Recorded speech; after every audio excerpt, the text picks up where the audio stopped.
podcast is intended for mature audiences. The views and opinions expressed are those of the panelists and do not reflect in any way those of the podcast partners, sponsors, or affiliates. Enjoy. Hi, this is Michael Buffer, and you're listening to the Voice of the People. Let's get ready for Boxing Voice. Every day I'm hustling, hustling, hustling, hustling, hustling, hustling, hustling, hustling, hustling, hustling, hustling. Every day I'm hustling, every day I'm hustling, every day I'm hustling, every day I'm hustling, every day I'm hustling, every day I'm hustling, every day I'm Hey Daddy, you fight with nobody. this a dollar beat, this a dollar beat. BoxingWords.com. You won the belt with nobody. Daddy. BoxingWords.com. This a dollar beat. You never gonna get the fight, man. You're a horrible fighter. Payday, BoxingWords.com. payday. You want payday. I know that.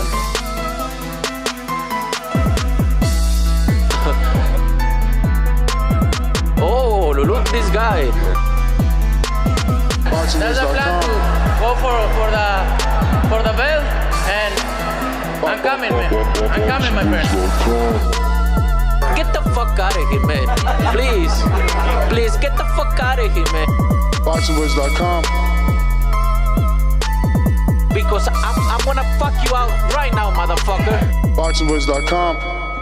What up, what up, what up, what up, what up? Welcome back, ladies and gentlemen. Welcome back to another edition of the Boxing Voice Radio. I am your host, Nestor Gibbs, and we're here to discuss the fact that Canelo Álvarez has made it all the way official. It's going to be a Mexico versus Mexico showdown, highlighting Cinco de Mayo weekend in Las Vegas. Canelo Promotions presents the clash of Mexican superstars as the pound-for-pound great Canelo gets in that ring and does battle against an all-action fighter, Jaime Munguia. It's going to be headlining a PBC pay-per-view event available on Amazon Prime Video Saturday, May 4th from the T-Mobile Arena in Las Vegas if you're interested in going to see it. We will be giving out pre-sale ticket information, which is available. So the pre-sale is going to be going on sale March 14th in 2 days at 10 a.m. Pacific Standard Time until 10 p.m. Pacific Standard Time with the code PBC. Public sale begins Friday, March 15th. So, don't take too long as you might not get a ticket to the hot event that is the all-Mexican affair between Canelo and Munguia. It's certainly going to prove to be a lot of action as Munguia lets his hands go. He's like a machine gun, and Canelo is the perfect counterpuncher. We've seen what he did to Billy Joe. Munguia likes to keep that head leaning forward, so he could be caught with an uppercut, and this can be an early night. Now, a lot of folks upset that this is not Benavidez, but this does take one piece off the board, and we can still potentially get that fight in September if all things go the way that they should. Canelo puts his undisputed middleweight titles on the line against Jaime Munguia, who in the past avoided title shots with Demetrius Andrade, with Carlos Adames, and with Johnny Beck. All to get here, let's be real. He didn't take those fights because of the potential of losing those fights and losing this opportunity. Now he's here.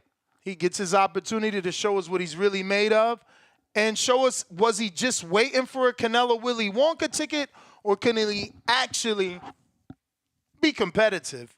A lot of people don't believe he'll be as competitive as some believe, right? Due to, close fights with lesser opposition.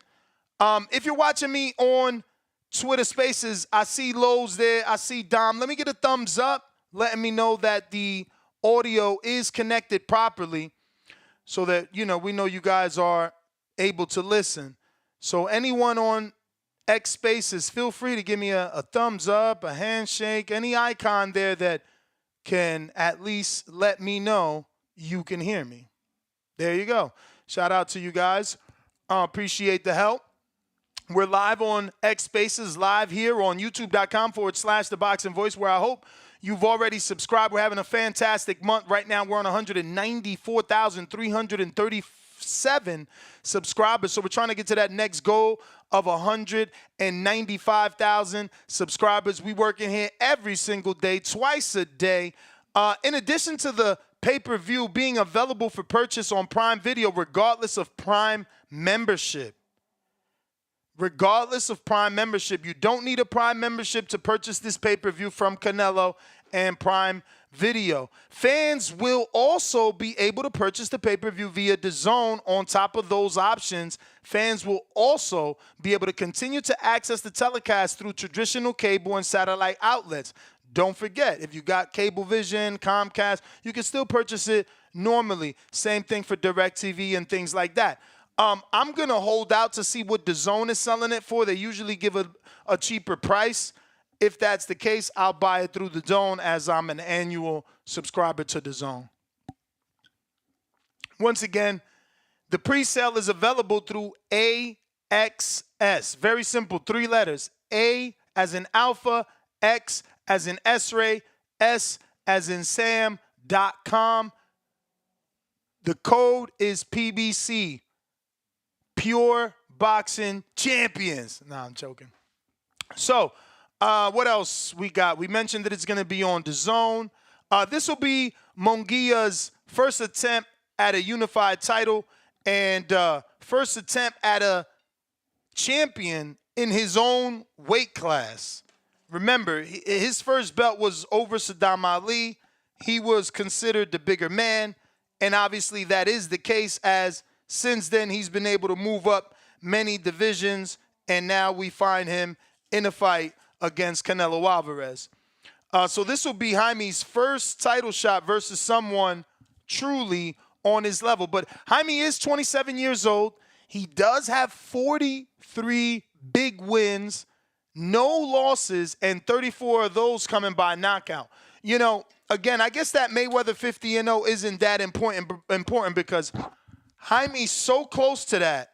I'm shocked that they're going to let him get this loss because, you know, yes, he has an opportunity to get the win because of youth, but he will be a significant favorite against Canelo Álvarez, the pound-for-pound king, without a doubt.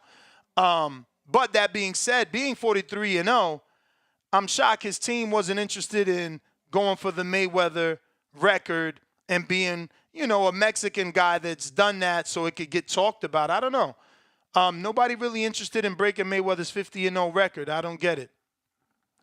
But Munguia made his debut campaigning at super middleweight in June 2023 when he faced longtime top contender, not necessarily in that super middleweight division, but, you know, Derevyanchenko is a player and been a player in the game for a minute. And, you know, some thought that fight was tighter than it should be. So it wasn't really Munguia's coming out party.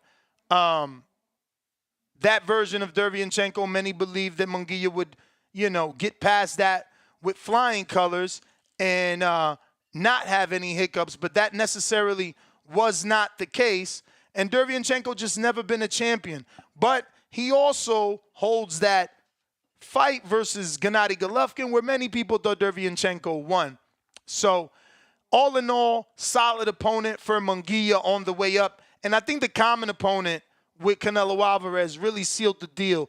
Being Mexican, doing what Canelo couldn't do to John Ryder, really pushed the pressure from the Mexican media. I was watching, I think his name is Pilarti, and boy, he's not a Canelo fan. He's like another fucking Faltan song. They're not interested in this fight. They don't think Munguia is the real deal. They believe Munguia has avoided many title shots to be here. But there is the Mexican community that does want this. It's 2 separate cities, right? You got Tijuana versus Jalisco. So we'll see, man. We'll see if they're going to bring out the big ballers for this event in Las Vegas. But I'm going to open up the phone lines. Not a lot to discuss. This is Canelo Munguia, Mexico versus Mexico Showdown highlights. Today's show is more about giving you the ticket sale information for pre-sale and for general sale. letting you know where the fight is taking place, how you can watch it both on Prime Video and DAZN, as well as payperview.com and any terrestrial television. You know, Comcast, Cablevision, your satellite DirecTV, all these things available. Remember, pre-sale tickets available Thursday, March 14th, 10 a.m. Pacific Standard Time through the website axs.com using the code PBC. We're going out to Lowe's Nose Boxing.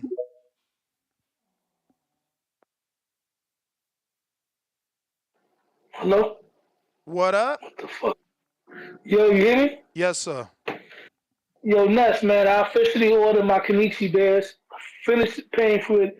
It should be coming through any day, man. You the man, champ. Appreciate you for the support. Definitely. The only thing is that, man, I don't got the freaking TBV code. I was going to hit you up about that, but I already placed the order so I can get the discount because I know you got like a discount code with it, right? Word. Damn, that's crazy. You ain't even used the discount? That's crazy. Yeah, it came out to $200, yeah. Anyway, Canelo and Munguia, if this would have been about, let's say, 2 years ago, or maybe 3 years ago, I would have said it's a cherry pick. But Munguia, since then, even though they moved him up slow, he's ready. I'm not picking him to win, but he's ready. You know, he showed good stuff when he beat Gabe Rosado, even though a lot of people beat him. But the way he beat Gabe Rosado, he really beat the brakes off him. I was actually picking Gabe Rosado to beat Munguia. And then what Munguia did with John Ryder, I like this fight. And I'm going to tell you right now, if Canelo cannot hurt him, because Munguia looks like he got that real Mexican type Triple G chin.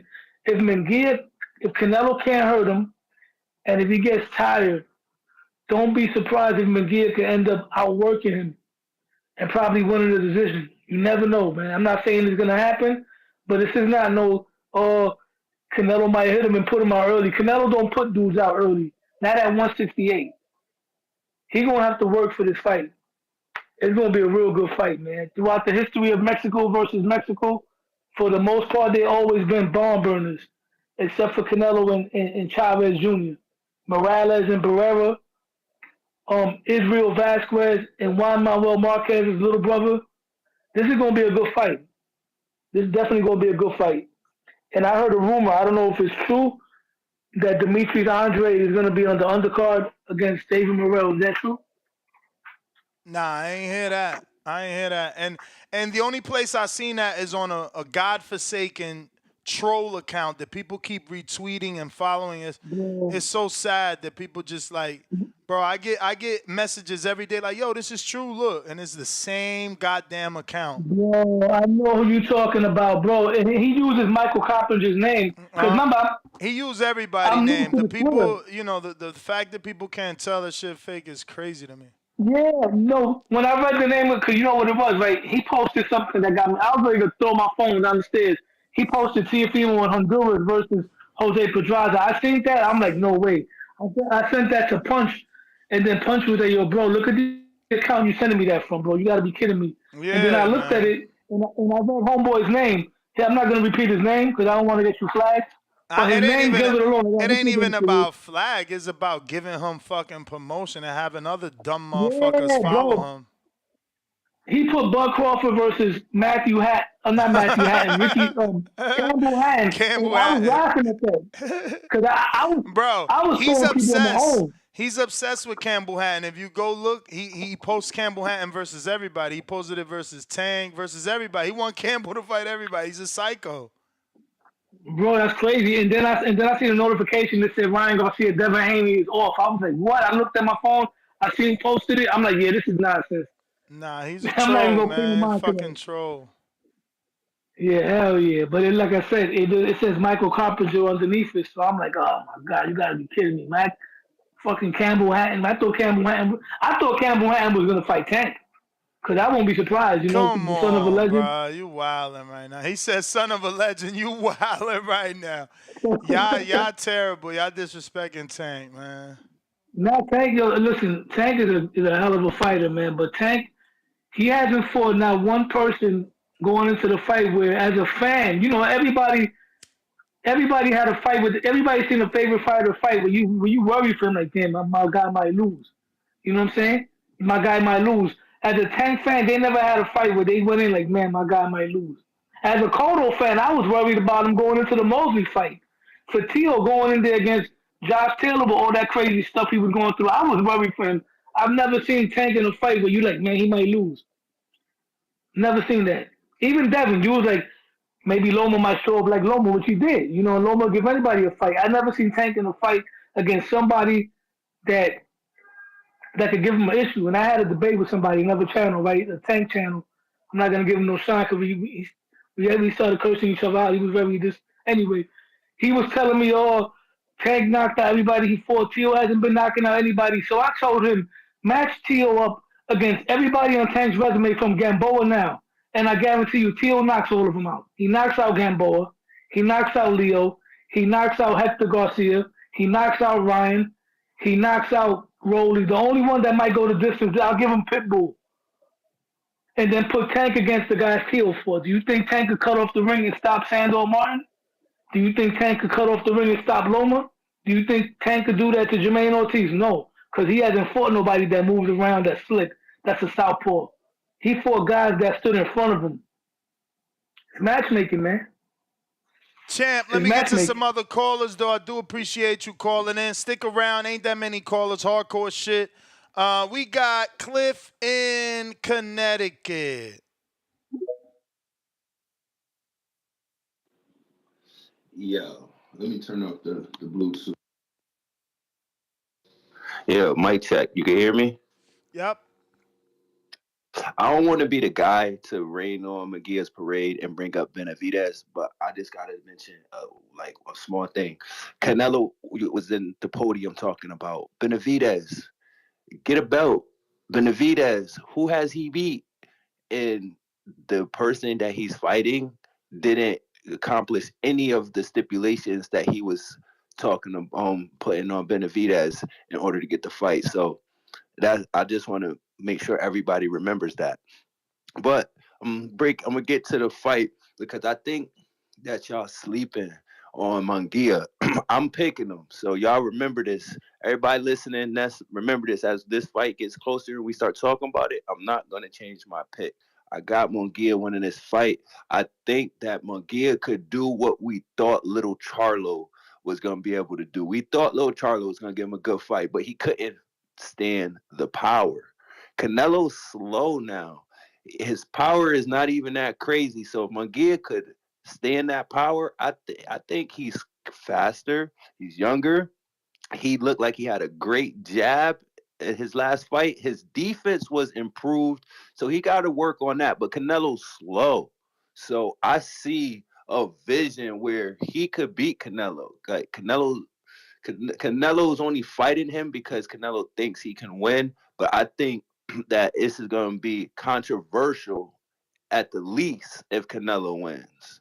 I think Munguia is going to do a lot better than what people think. So if he does come at plus 800, 600. How better? How many rounds you giving him to win it? I mean, obviously you said he going to win the fight, so how many rounds you think, what does he win? 8-4, 7-5, or he sweeps him? No, hell no. He's gonna have to 7-5, 8-4 at best.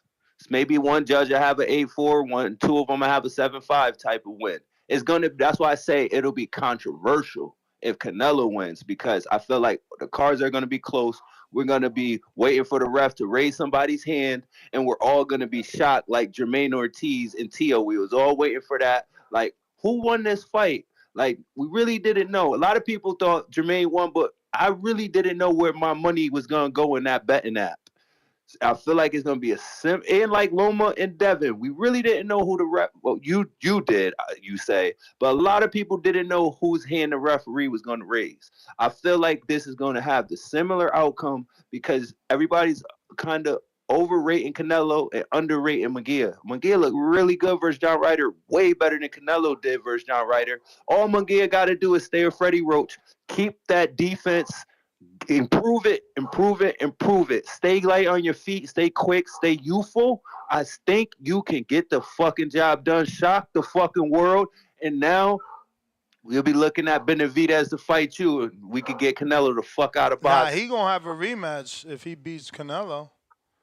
Oh, they get a rematch? Oh, yeah, one-way rematch, I'm sure. Oh,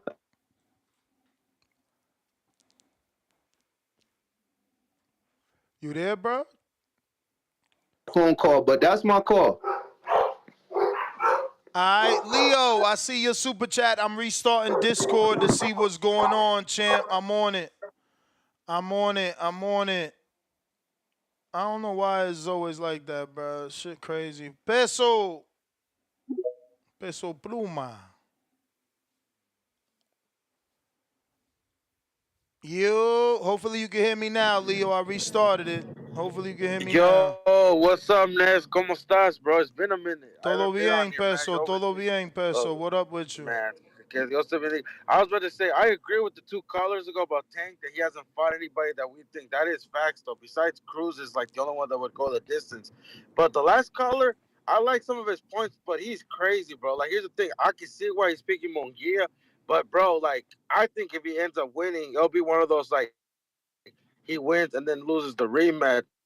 But that's some crazy stuff that he's saying that talking about he only picked. Nah, bro, he's picking it because he's a name, and that's one of the fights people have been asking for like for years since.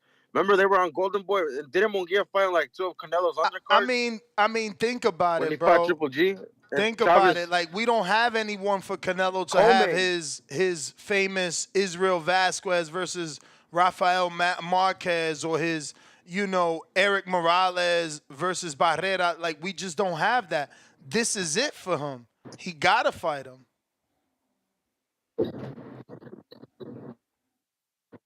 You there, Peso? Yeah, he was gonna fight him eventually, but I don't like the idea that he said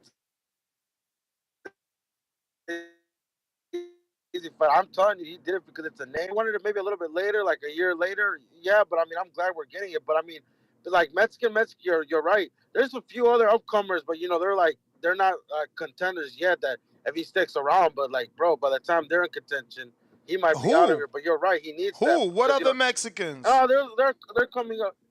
There's a dude named Aurelio Romero. He's an Olympian. He's like David Benavidez size. I think he's gonna give Benavidez some issues when I don't know if he's pro yet. There's a few guys that are like in the heavier weights. And there's this other dude that trains with Yacosas Valles trainer. Yeah.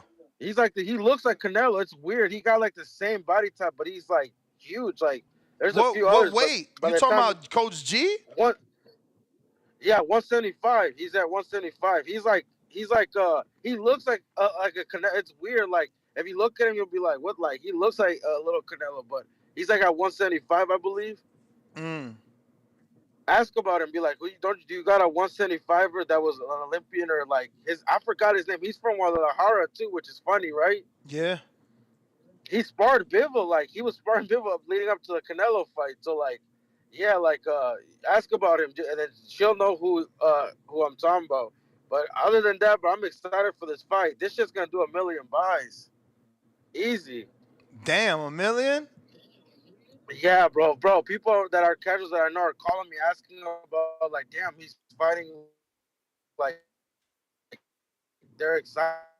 Like, well, how many pay-per-view buys do you think it's gonna do? I mean. I didn't think 1 million because Julio Cesar Chavez Jr. is the son of a legend. Jaime is self-made, but I mean that did 1.3. I could see this doing 600,000 to 800,000.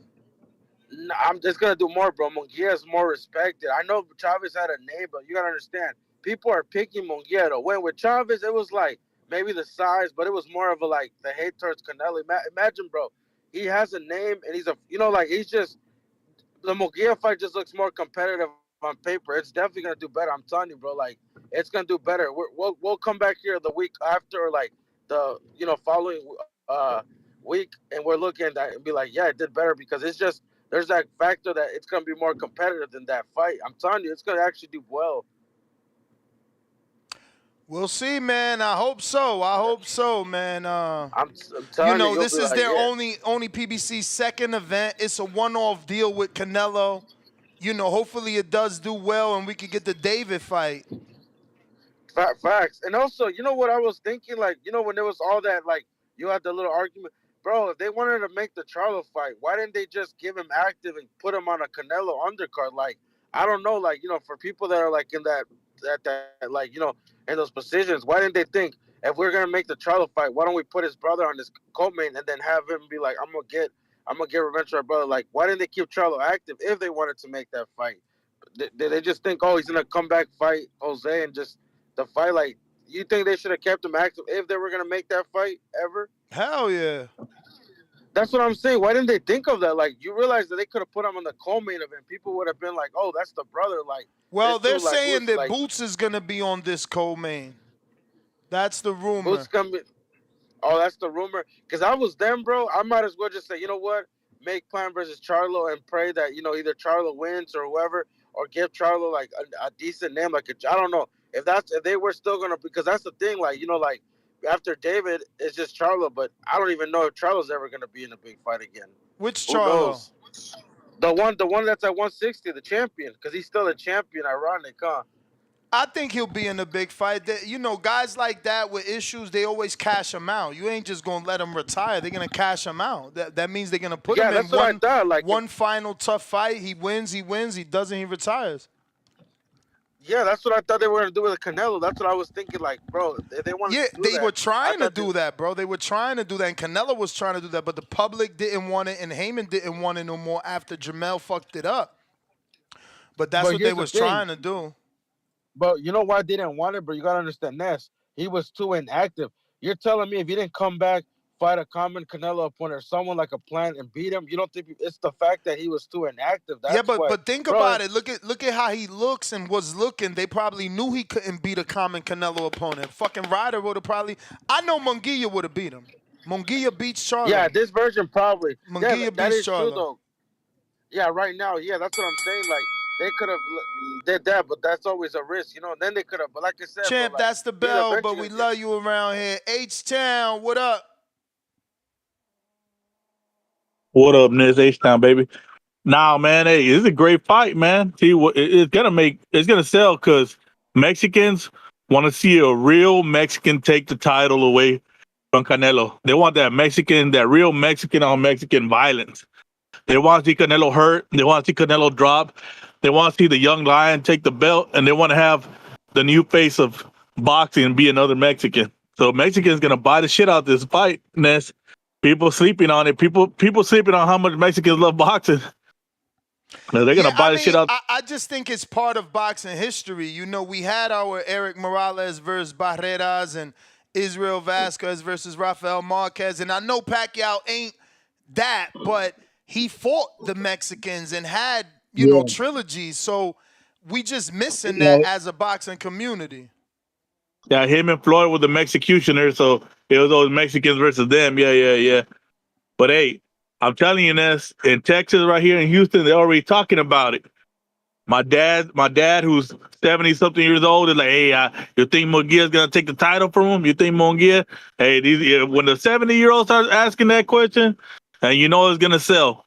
Because, man, all them old school boxing fans. Where are you? My first caller or my second caller seems to believe Munguia's going to win. I don't give him a shot, but I'm an old Canelo fan. Yeah, well, I mean, I think Canelo's going to get it, but like I said, some of the old school Mexicans hate Canelo, man, and they want to see him lose, and they think Munguia's got a shot. They're riding with Munguia. Marquez is gonna pick. When I see Marquez tomorrow, I'm gonna see if he's gonna fucking pick Jaime and shit. Hey, Ness, es la sangre de indio, man. When they see a fool that looks like an indio, like me and Munguia, all the Indian Mexicans are like, nah, we want that guy to win this. Ese sí tiene sangre de Azteca. Yeah, they that's look crazy. Like no, I know, bro. Racism exists on all levels. Like Canelo doesn't get accepted. No, they look at him. Yeah, they don't look at him as a real Mexican. He got that red hair. They know that somewhere down the line he mixed with something. Irish. Yeah. Y'all haters, man. That's not cool, man. That's why I said. That's why I brought up the Bob Marley movie, bro. Like, they love that dude, and his father's white.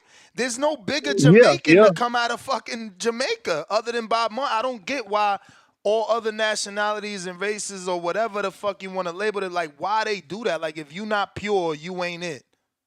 It's because in Mexico, like, my family's from Monterrey, and that's like the light-skinned Mexicans look down on the Indian-looking Mexicans. They call you Indio. You know, they'd be like, oh, it's chuntaro. Like low class, you know? So Bro, that hate they do it to is us deep. as Dominicans because I'm Dominican American. My parents are born there, so to them, I'm a Dominican Joe when I go back. I'm not a real Dominican. This shit is crazy. Yeah. That don't make It's sense to wild to me. me too. Yeah. I'm first generation American, and my first language was Spanish, and when I used to go to Mexico as a kid, my cousin be like, "Es americano, es americano." I'm like, "All I speak is Spanish, motherfucker." And You that's know? your own cousin. You see what I'm saying? Yeah. It's weird, bro. But listen, that's When the I used to get bell. the gloves on, Let me get to next I some get other the gloves on callers. and beat the shit out them cousins in Mexico. Champ, that's the bell. Appreciate you. Fats is on you. Yo. We hear you perfect. Oh man, yeah. So if I go over, I'm gonna just send you that 5. I'm gonna just send you that 5 if I go over. You all right? Come here. Shut up, man.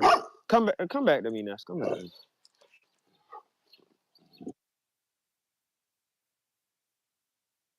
Drew, what it do?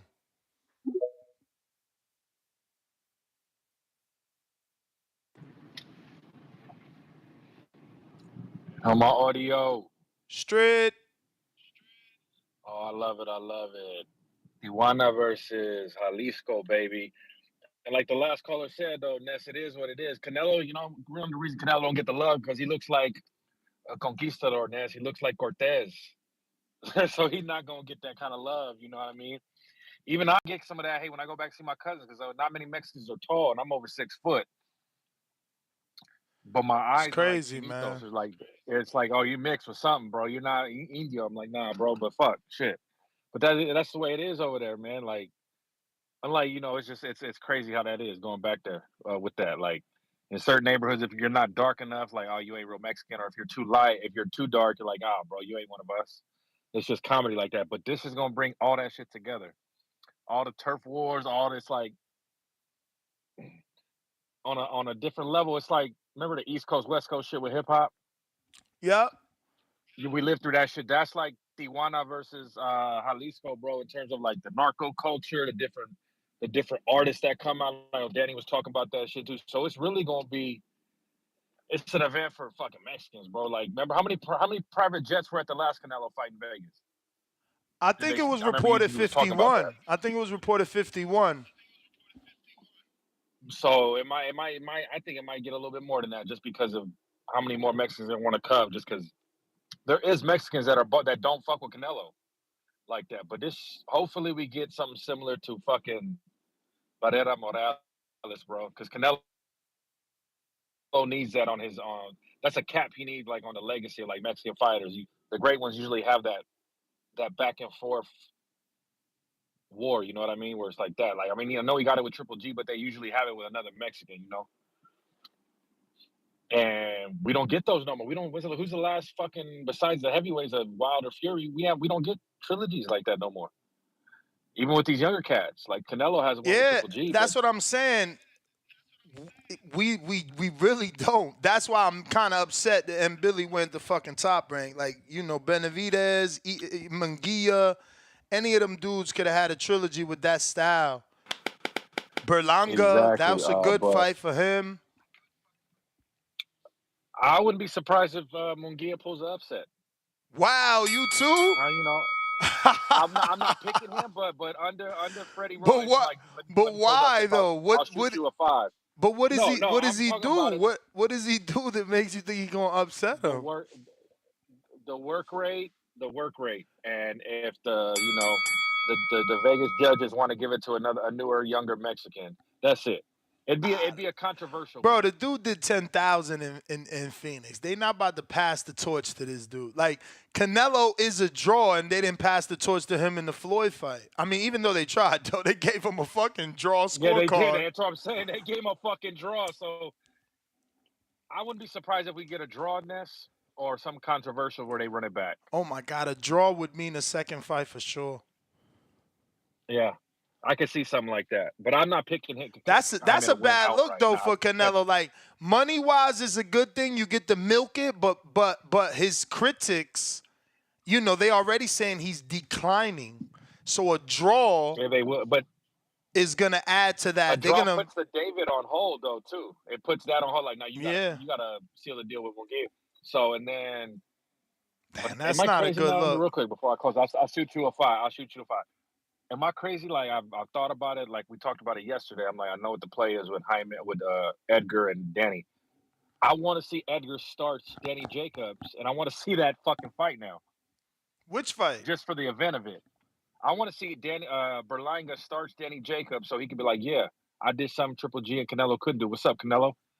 I want to see that. Can now, he just do for it the event of though? it. Can he do it? Like Jacobs is durable, man. I mean, that knockout that he got is like I'm telling people, you know, he didn't even know he had cancer. You know, his But grandmother I'm going on died your. fight week. I'm gonna give you the benefit of the doubt, and that's where you say he's focused. He moved out. He's not out in the club no more. Well, This that's is what his he's shot. saying, Just man. put the That's what he's stamp on it. saying. I'm giving him the benefit of the doubt of believing him. That's what he's saying. He also was training in the Pro Box facility. And he was sparring Najee Lopez. So, yeah, he really changed. You know what I'm saying? Like, That's what I'm saying. he's ground zero again. Now, And I I'm not know there you when said he keep goes out Conley at night. smart. Yeah, but you said keep, and I know keep Conley smart. I'm like, look, Edgar, you need a show-stopping performance to get this 8-figure payday from Canelo. So maybe that snaps some sense into him to fucking get it popping and get focused because he knocks out Danny Jacob. That's it. They're gonna make that fight.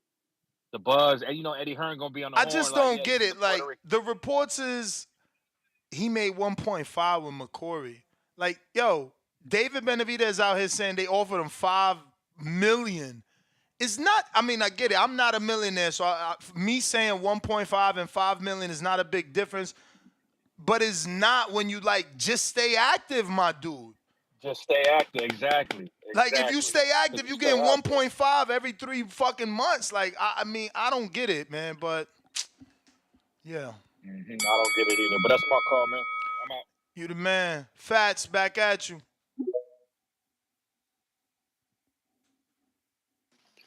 Yo. Yep. Yeah, my fault about all that, man. Hey, I probably go over the time, but I'm sending you the 5. Hey, this your chance to take it back, Ness. This chance to take it back. Cut that Tyson Fury, the best heavyweight shit out. You ready to take that back? Am I ready to take back the best heavyweight? Yeah. Of all time, you said that dumbass shit talking about he better than Ali and Tyson. You ready to take that back? I mean, nah. I mean, Why not? I'd rather have egg on my face if he loses to Usyk. Well, if he beats Usyk, if he beats Usyk, it just further cements what I said. Cause no, it don't. Not really. I mean, he's undisputed. I mean, you know, he beat everybody in his era. Like, yeah, I mean. Huh? Time out. See, that's what I'm talking about, yo. The hyperbole with you and this guy, bro. I don't understand this shit. If he fights no. Usyk, Hold on, what you mean? Well, hold on. What you mean? He beat everybody in his era. Like, okay, I give you the Wilder. He beat Wilder. Let's hypothetically say he beat Usyk. Let's hypothetically say he beat Usyk. AJ still out there. He still got AJ out there. AJ done fought everybody. Yeah, I think he's gonna. No, I think he's gonna fight AJ though. I'm not saying he's done after that. I believe he fights AJ. Like Turkey Al-Sheikh wants to fight. He's putting up the money. That fight will happen. I'm not even worried about that fight not happening. If he beats Usyk, that fight's happening. And keep in mind, if he beats Usyk and fights AJ, listen to his resume.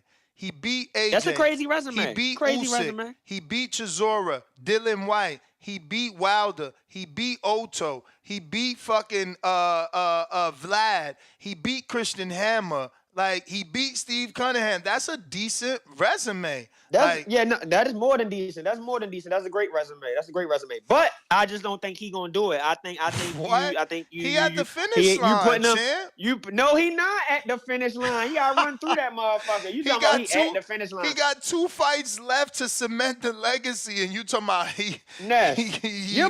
your boy had a split decision with an MMA fighter. I told you he trash. But you look what Joshua did to him. Look what Joshua did to him. Did you see his body the day Joshua beat up Ngannou? Did you see Fury's body? He took Ngannou lightly because his body always looked like that. He always looked sloppy. No. I'm talking about when he was watching a fight with AJ and Francis Ngannou. Everybody was talking about it, how good a shape he looked.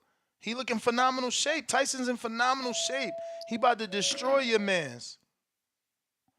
Usyk Ray beat his ass. How? Usyk Ray give him the biz, yo. I hope. Usyk really Ray give him the biz. Go ahead. I hope. Look, at this point, what am I do Struggling with anyway? an MMA fighter, yo. At this point, what I'm gonna do anyway? I ain't never believe in Usyk Not- like that as a heavyweight. He gonna put that egg all on your face, bro. I'm telling you, yo. Because he ready to lose it. He ready to lose the Usyk. We got Sugar Hill Crump. You know what I'm saying? Javon, he's going to teach Fury how to transfer that power from the head to the body. We all seen Lil Dubois knock out Usyk and the politics, you know, save him. It ain't going to save him with Fury. Fury dropped Wilder with a body shot. Remember Sugar that? Hill, look. Sugar Hill, Turkey Hill, it don't matter. That boy. All right, that was the bell, and that's the bell, and your phone is breaking up. But we'll see, because again, Fury got a knockdown over Wilder with a body shot, so it ain't like he scared to go to the body or don't know how to go to the body. They about to just focus on that, like, okay, this dude's breadbasket don't work. We about to fuck that shit up. Baby Joker, what up? Mad Bet 100, $2 super chat. Shout out to Mad Bet, sent the $20 super chat Cash App for another virtual raffle ticket. So let me drop You hear me, bro? Nah. I hear you, bro. Take it away. All right. What's up, man? Hey, what's his name? That color isn't too far-fetched, bro. I'm giving Munguia the same chances I'm giving David to beat Canelo, bro. Both men throw punches like a motherfucker. Both dudes have really decent jabs. Both carry the motherfucking the stamina of the last 12 rounds, bro. He showed it versus Sergey. Munguia is a fucking danger, bro. He's dangerous for anybody. You know, we always want to count him out because of his chin. But who the fuck's dropped him, bro? Who's hurt him? Like, who's really hurt him like that? Until I see someone actually knock this dude out, he's a fucking problem. Like, you know, who wants to fight a person like that? The only reason I think people are clowning him is because he's a smaller dude coming up, right? That's it. That's it, bro. Shout out to Tijuana, bro. Tijuana va a estar de fiesta ese fin de semana, bro. They got Munguia, Canelo. And then they got 2 days later, they get Neri, another Tijuanense. Tijuana has to nail it, bro. They didn't nail it with Santiago versus Junto.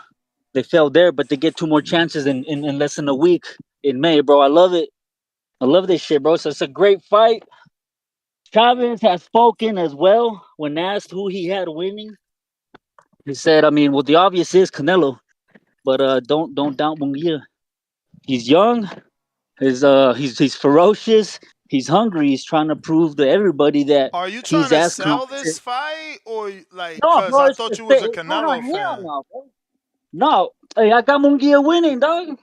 You picking Munguia too? Yeah, hell yeah, bro. Like I said, I give Munguia the same fucking odds that I'm giving David. Yeah, but you Canelo. giving more odds. You saying he's winning? Who's winning? You said you got Munguia winning. Yeah. Like, does he understand that means he's picking Munguia over Canelo? I feel like he don't understand that. Are you there, bro? All right, he dropped. Fats counter.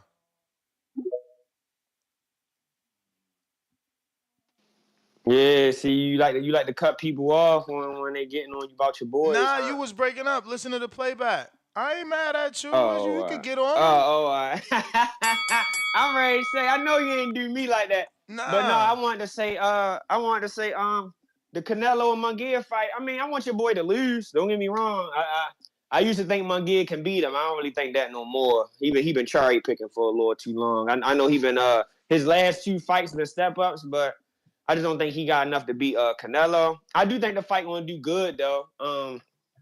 More than just Mexicans gonna buy this fight. You get what I'm saying? The people, really, it's other people that like. Yeah, hell yeah, man. Other people like Canelo. I just yeah, told but he you, fighting another Mexican though. Yeah, but my fault, like you got people like my pops, like he you know what I mean? We not Mexican, we black, but he fuck with boxing, like he a hardcore, like he gonna buy that shit. And Canelo his boy. Like there's other people that's gonna buy Canelo fights that ain't Mexican. So I think it's gonna do good. I mean, I don't know if it do a meal, but I wouldn't be surprised if it do a neither though. I mean, people predicting 600,000 to 800,000. I can see that. Yeah, I think that's a good. I think that's about in the ballpark. Yeah, I can see that. Might even do a little more. I can see that though. I think that's a good number. Now you got to keep in mind those people. I'm assuming whoever these experts are that are fucking making this hypothetical prediction, they're going off whatever old model we had. This is Amazon Prime now. It is a bigger ocean. Right. Yeah. So they say. So they say. Yes, sir. But it is. I mean, technically it is. It's just up to like I guess the consumer to see it. Right. But most people don't got Amazon, don't got that shit for fights and shit. And that's thing, you know what I'm saying? Like a lot of people don't even got that Prime shit. A lot of people just got Amazon and just order packages. So I mean, it's a good No, but it's free though.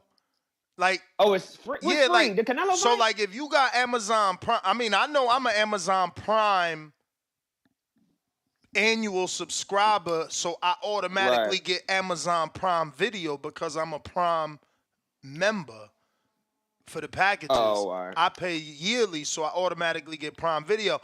Just recently though, these fuckers put ads. I used to get it absolutely free, no ads. Now they got ads for us. That's whack. Right, yeah, they always gonna try to scam a nigga some way. But man, look, yo, I'm trying not to get on your boy Ryan Garcia, but man, my boy Haney not gonna get the credit he deserves for beating a crackhead, yo. I'm sorry, yo. Like this crazy, yo. Ryan on crack or something, yo. I mean, I just don't get the kid, yo. I mean, it's like Haney just not gonna get the credit. The kid is off his meds, man. And then he posted a video the other day working out. I think it was yesterday. He all hitting the bag and shit. He's smiling. He looking crazy hitting that bag. He's smiling, hitting the bag. He hit the bag real hard. He paused for a long time. Bro, what about the video where he shadow boxing and the cameraman catch Derek James watching him? Yeah. Bro, Derek ain't liking that shit. Derek ain't liking that shit. He don't like nothing that's going on in his gym. Ryan got that shit into a TikTok content creation play. He had girls in there. Man, they nah, I'm serious. Today, I swear to God on everything, today I seen Ryan had some girl in there and they was doing TikTok videos and he was like running around the gym and she was chasing him. And you just seen Derek sitting in the corner sad than a motherfucker. Man, oh my God, before I go, I know that bell ring. And then his father was on the mittens. I'm like, his father just as lazy, don't got a clue in the word. I'm like, he supposed to be a trainer. What is he doing? Like, Ryan had to tell him, keep your hand up. I'm like, yeah, this ain't looking good, man. I appreciate the call. Yeah, man.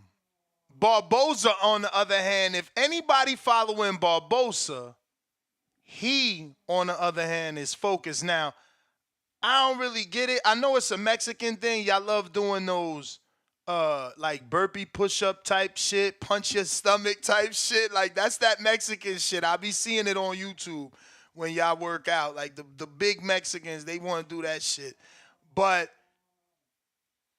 he can't be doing that with gloves on. I get it, you sponsored, but you fucking up your gloves doing push-ups on your gloves. Like, he doing push-up, he doing burpees on his gloves, then hitting the bag.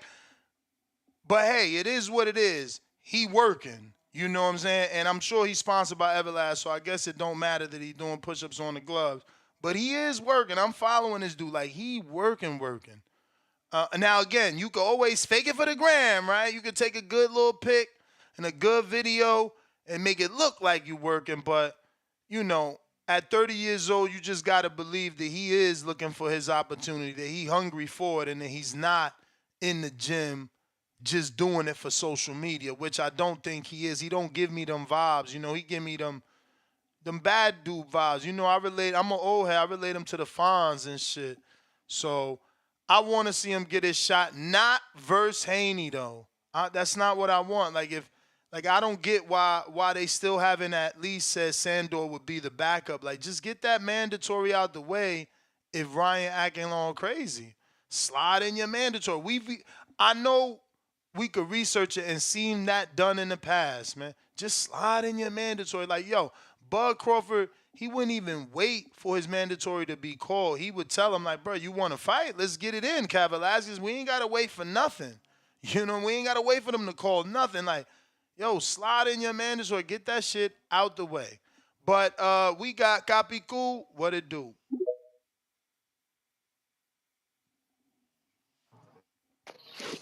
What's going on, champ? What's going on? Chilling. Appreciate you calling in. No doubt. You already know. Yeah, man. Touching on a little bit of everything, bro. Like Joker was talking about earlier, man. I ain't trying to call him out or nothing. He said that Munguia never been hurt. I'm like, yo, did you not see the Derevchenko fight? Like Derevchenko hurt him like in almost every fucking round. 1, 3, 5, 7. Like he hurt him in every fucking round. Like and they were comparing him with Benavidez. I don't think it was him, but somebody else was comparing. Bro, like, but Benavidez is the favorable to win. Like they were saying that Munguia is like Benavidez. That don't make no sense. Munguia stands right in front of you. Like he there to get punched. There's no fucking way you can sit here and tell me that this guy, I mean, he's gonna make an interesting fight, right? You guys were talking about earlier. We wanted to get that, Morales Barrero fight type of fight, that Mexican warrior type of fight, Israel Vasquez versus Rafael Marquez, that type of war. And I think this has the potential of creating that, right? I don't see nobody else that can create it besides Munguia, because Munguia is gonna stand in front of you. Benavidez won't do that for you. That Benavidez is a little bit more slicker. He moves around a little bit more. He pivots. Munguia doesn't do none of that. He stands right in front of you. He's there to get hit. And it's going to be, how we say, toma dame. You know what I'm saying? Type of fight. The fights that you hate, Ness. You know what I'm saying? Word. I feel like that's but I don't think it'll be like that with Canelo, because Canelo gives you lateral movement. He's slick with his shit. Munguia is the one that's there on some machine gun. Canelo is the one that got the soul and the rhythm. Well, no, absolutely. Especially if he's on that back foot. He likes to back up. When it's time to bang, he don't shy away. And I feel like that's gonna be this type of fight. Munguia's gonna try to walk Canelo down, and that's where he's gonna make his mistake. You know what I'm saying? And it's gonna be that type of fight. Rock him, sock him. Unless by some type of miracle he decides to get, Freddie puts him on his toes. He with Freddie now, right? Yeah, Freddie put him on his toes and gets him hopping. But I don't see that. You know what I'm saying? And that's just the type of fighter that Munguia is. He's just gonna sit in front of you. He's gonna try to mow you down. So it's gonna be an entertaining fight. I mean, I like the fight, but I just don't see him winning. You know what I'm saying? Like, and it's like you said, like this guy has avoided a lot of guys to come here to be avoided. And I'm glad you touched on it a little bit earlier about the 50-0, because I was one of those guys that always said that they're gonna save Munguia. They're gonna try to, because he's with Golden Boy, they're gonna try to save the attack. The beef that De La Hoya got with Mayweather. They're gonna try to attack that 50-0. And it shuts me up in that aspect, because I'm like, oh shit, they're actually gonna put him out there. You know what I'm saying? So I guess that record ain't as much. Yeah, I mean, again, the biggest fight in boxing is a Canelo fight, so it's like they gotta put him. Yeah, word. Yeah, exactly. Absolutely. And again, Munguia, like you said earlier, Munguia really don't got nothing to lose. He loses against a legend. He loses against a great fucker. He tried it. Just like every man before him did. You know what I'm saying? He continued to build on. He got it back, and he could move forward. This is exactly why boxing is like that, because if Munguia and Berlanga stay undefeated long enough, they get the big fight. If they win, oh, thank God, amen. If they lose, hey, you lost to the best. Now we rebuild and do what we've been supposed to do. But this is how they do it. Shit is fucking weird. No. Absolutely, and I'm glad you touched on that, because earlier I wanted to touch on that with my call with the Berlanga shit. I think Berlanga's a few steps behind Munguia at this point in his career, and we were talking about how his next potential fight, could be a Danny Jacobs, and that would be a great move. And I think that he has the potential of winning that fight just because of the inactivity of Danny Jacobs. Although we've seen him staying in shape, but just because he's a little bit older, the inactivity, I think Munguia, the youth, might play in that fight, and that might land him a Munguia fight. I don't know Canelo fight, but a Munguia fight, and that it kind of show us if he's ready for that type of that skill fight. You know what I'm saying? But that's my call, champ. Berlanga? Yeah, but like if Berlanga beats after Danny Munguia Jacobs, loses, you saying? After exactly. I mean, win or lose, you saying like he'll get Munguia later. If Berlanga beats Danny Jacobs, I feel like that'll give him a Munguia fight, not a Canelo fight, but it'll be able to set up a fight for Munguia, you know. And that'll show us. Let me get to some other callers that was the bell. Do appreciate you. Jerry, my lender for life. Let him cook. Let him cook. What's going on, Ness? Listen, man. Some good news and some bad news, man. As you know, I'm a first generation American, Black Latino, Dominican, born in the Bronx, and now I've got a business out in Texas. And I got a lot of Mexicano compadres. And the good news is this, man. This is a historic fight because we've had some back in the day with Golden Boy versus Chavez. We had Barrera and Barrera versus what's his name? Oh God, I forgot his name. But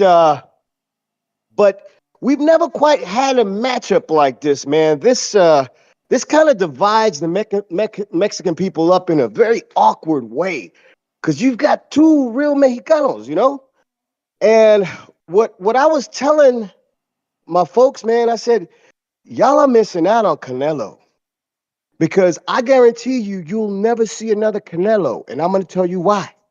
Ness, has there ever been a face of boxing that doesn't speak English? You will never see that again. I mean, he's speaking English now, though, champ. I mean, but come on. You know what I mean? His strong it's actually way better. Like, it's very good. He can hold the conversation. I'm not saying he isn't trying. I know Trinidad did. I mean, I'm not saying, Miguel Cotto is a good example, but none of these guys were the face of boxing. Like, he made it to the face of boxing without speaking English. That will never happen again. This is what I was telling him. I'm like, I know y'all can divide up and all, he's doing this, he's got too much money, because that's all it is. You get too rich, too much success, the poor people can't relate to you. As much as Canelo does, it doesn't matter. So the good news is it's a historic fight. And I think I like the fight for Canelo because I think Canelo is going to look like Canelo.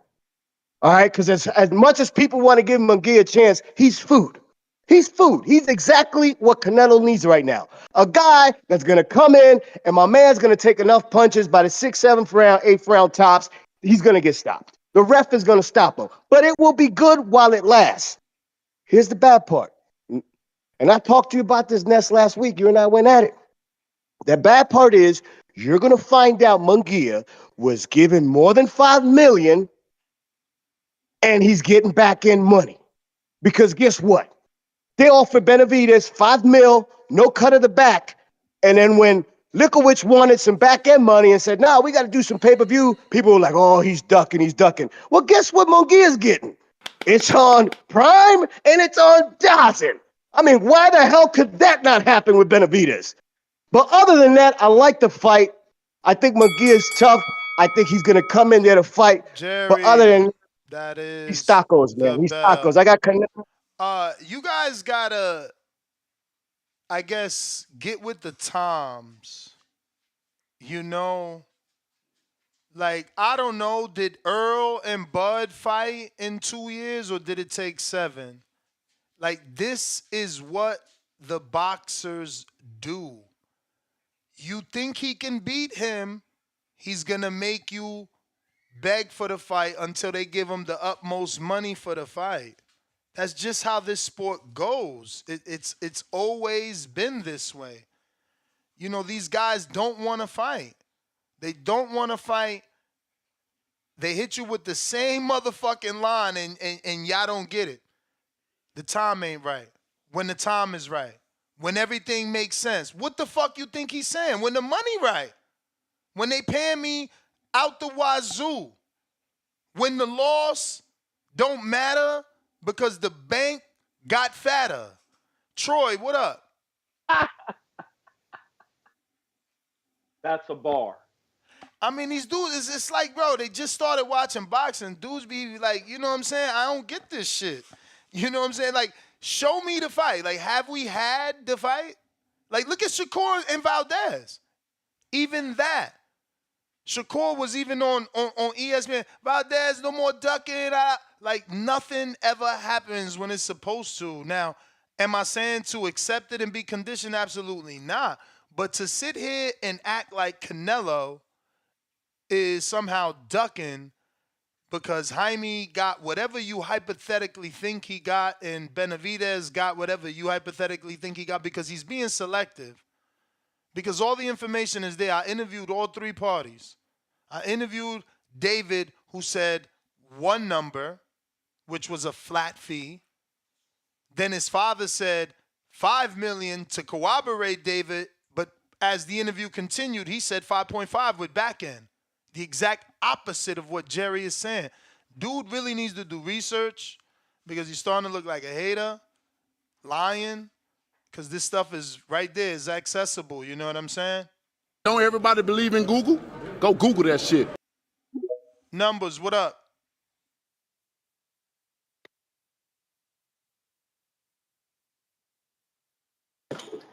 Mic check. 1, 2, 1, 2. Mic check. What's up, Shaness? What's up, TVV?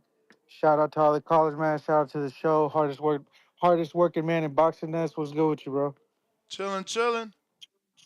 I feel it, man. I've been at a good cell phone range, man. But you know me, I'll listen on the podcast and shit. I'll leave a 5-star review. You know, anybody listening on the podcast, go ahead and leave that 5-star review. Ness, I just to make it real quick and simple, bro.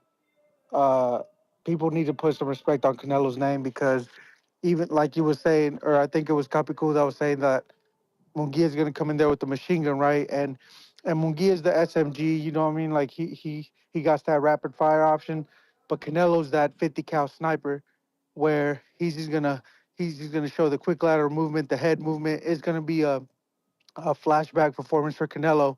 He's gonna bait Munguia in, and then Chinny Munguia, even though I fuck with Munguia, Chinny Munguia is gonna get slept, and that's what's gonna happen. And people need to put respect on Canelo's name, bro, because his era is not over. He is still the face of boxing, and you know, as I was gonna say former, but as an actual white skin, which is what they call light skinned Mexicans, American Mexican born, whatever's, you feel me? Like, bro, it's like what Mark Twain said, bro.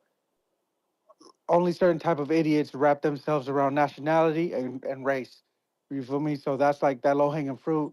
What are you gonna do about it? Like, how did Canelo get his credit early on?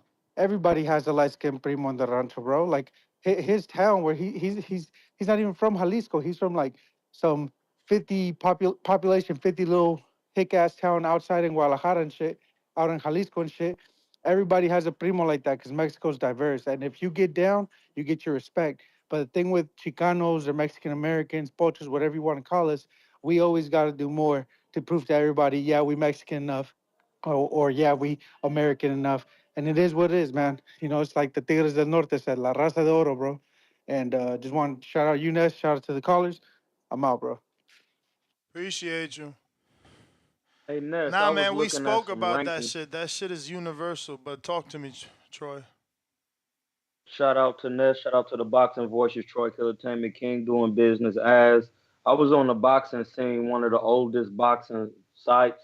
You know, I want to shout out to the boxing scene. The WBC as Saul Canelo Alvarez and David Benavidez is, I think, what we would call the regular champion of WBC or whatever the next one down. And then the next person is Jaime Munguia. When you go to the WBA, Saul is the undisputed. Next is David Morrell and Edgar Berlanga. William Skull is the IBF ranked contender, and then Jaime Munguia again is in the WBO number one. Jaime Munguia is ranked higher then David Benavidez. Well, that's not only, in the W. but that's only because remember David has an interim title. So once you're considered a champion, That's what I was about to say. That's what I was about to say. He got the interim title, so he's not ranked higher in that regard. But Jaime Munguia is still a credible opponent for the fact that he's next in line for David Benavidez because he interim, and then he's number one in but the. he won't take that shot, Troy. That's what we said earlier before you got on. This is just some stuff you might not know. Jaime was number one and had the shot with Andre. He ain't take it. He avoided it. Jaime was number one in the WBC, had the shot with Carlos Adames. He ain't won it. He instead fought the dude Adames beat in Derevyanchenko. And Jaime also avoided Johnny Beck. Like, these dudes are going to avoid those fights because they could possibly lose because the Canelo fight is there. Like, after this fight, he'll end up fighting them dudes. But he number one. He number one in all them sanctioning bodies because he don't want to fucking take his shot. He be number one and like, nah, I'm good. I don't want that belt. Not versus that motherfucker. No, listen, that's why I'm saying like that is totally understandable. Like, I don't see Johnny Beck.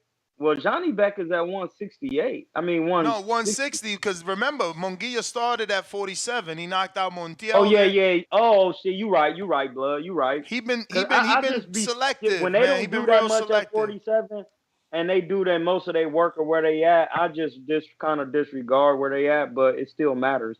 I would just wanted to bring up that Jaime Munguia. Well, and that's he's certainly still credible, though. He's still credible. He's just being selective like every other fighter.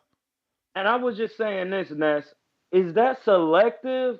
I would say it's selective, but at the same time, I think who his handlers handled him well because he stayed in the number one spot long enough to secure the bag if we talking business. No, of course. And we just got to be fair to the business. They professionals, After that, man. to work. They the same team that got Navarrete to be a 3-time WBO champion and shit. He about to fight for another WBO vacant. Like, Fernando Beltran knows what he's doing and knows, who's dangerous to his fighter and who's not. Let me get to these super chats. I do apologize to everybody that sent one. I know we've been rocking for about an hour now, maybe, and I ain't get to none. Apologies. Mad Bet 100, Kansas City $2. Daily Dose of Tank Will. Tank 2024, Munguia wins, passing the torch. I can't believe so many people picking Munguia. First they was mad he not fighting David. Then they mad he fighting Munguia. Now that is the third or fourth person on this show to pick Munguia. 3 of them called in. Hey, Ness. What up, champ? Yo, first of all, what's good, fellas? Troy, what's going on, brother? What's good, baby? Now, look, that's the thing I explained. Munguia is young enough and he's stupid enough. You know, when you're young, you do stupid things. You go to bad neighborhoods to go see a chick. You know what I'm saying? You carry the thing on you, unregistered. You just be doing nonsense, right? Munguia is young enough and dumb enough to believe he's the better Mexican. So when I saw that title and I said Mexican versus Mexican, I didn't think, and shout out to the caller and those that understand racism is for morons. But think about it. Even within cultures, we know sometimes, like the brother said, you gotta outdo the other ones. So here is Munguia, maybe a little bit more of a city boy. You know what I'm saying? May feel like I'm real Mexican.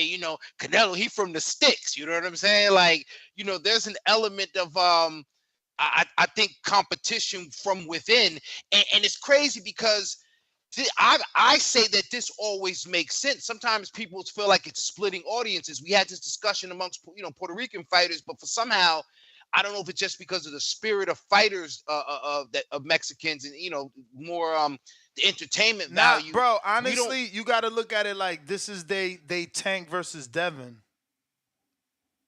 because it's two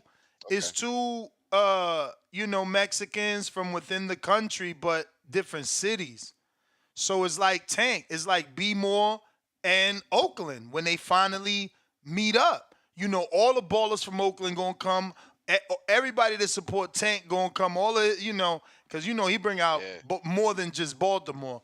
And that's what this is: Tijuana versus Guadalajara. Look, I wanted to say shout out to Tijuana because I had 7 of my 8 fights in Tijuana and 1 in Richmond, California against Güero, which is Alfredo Luis Lugo. So I wanted to just hop in and say shout out to Tijuana because, like, if Jaime Munguia is from Tijuana, and it's a real different place, my G. Yeah, Tijuana's the streets.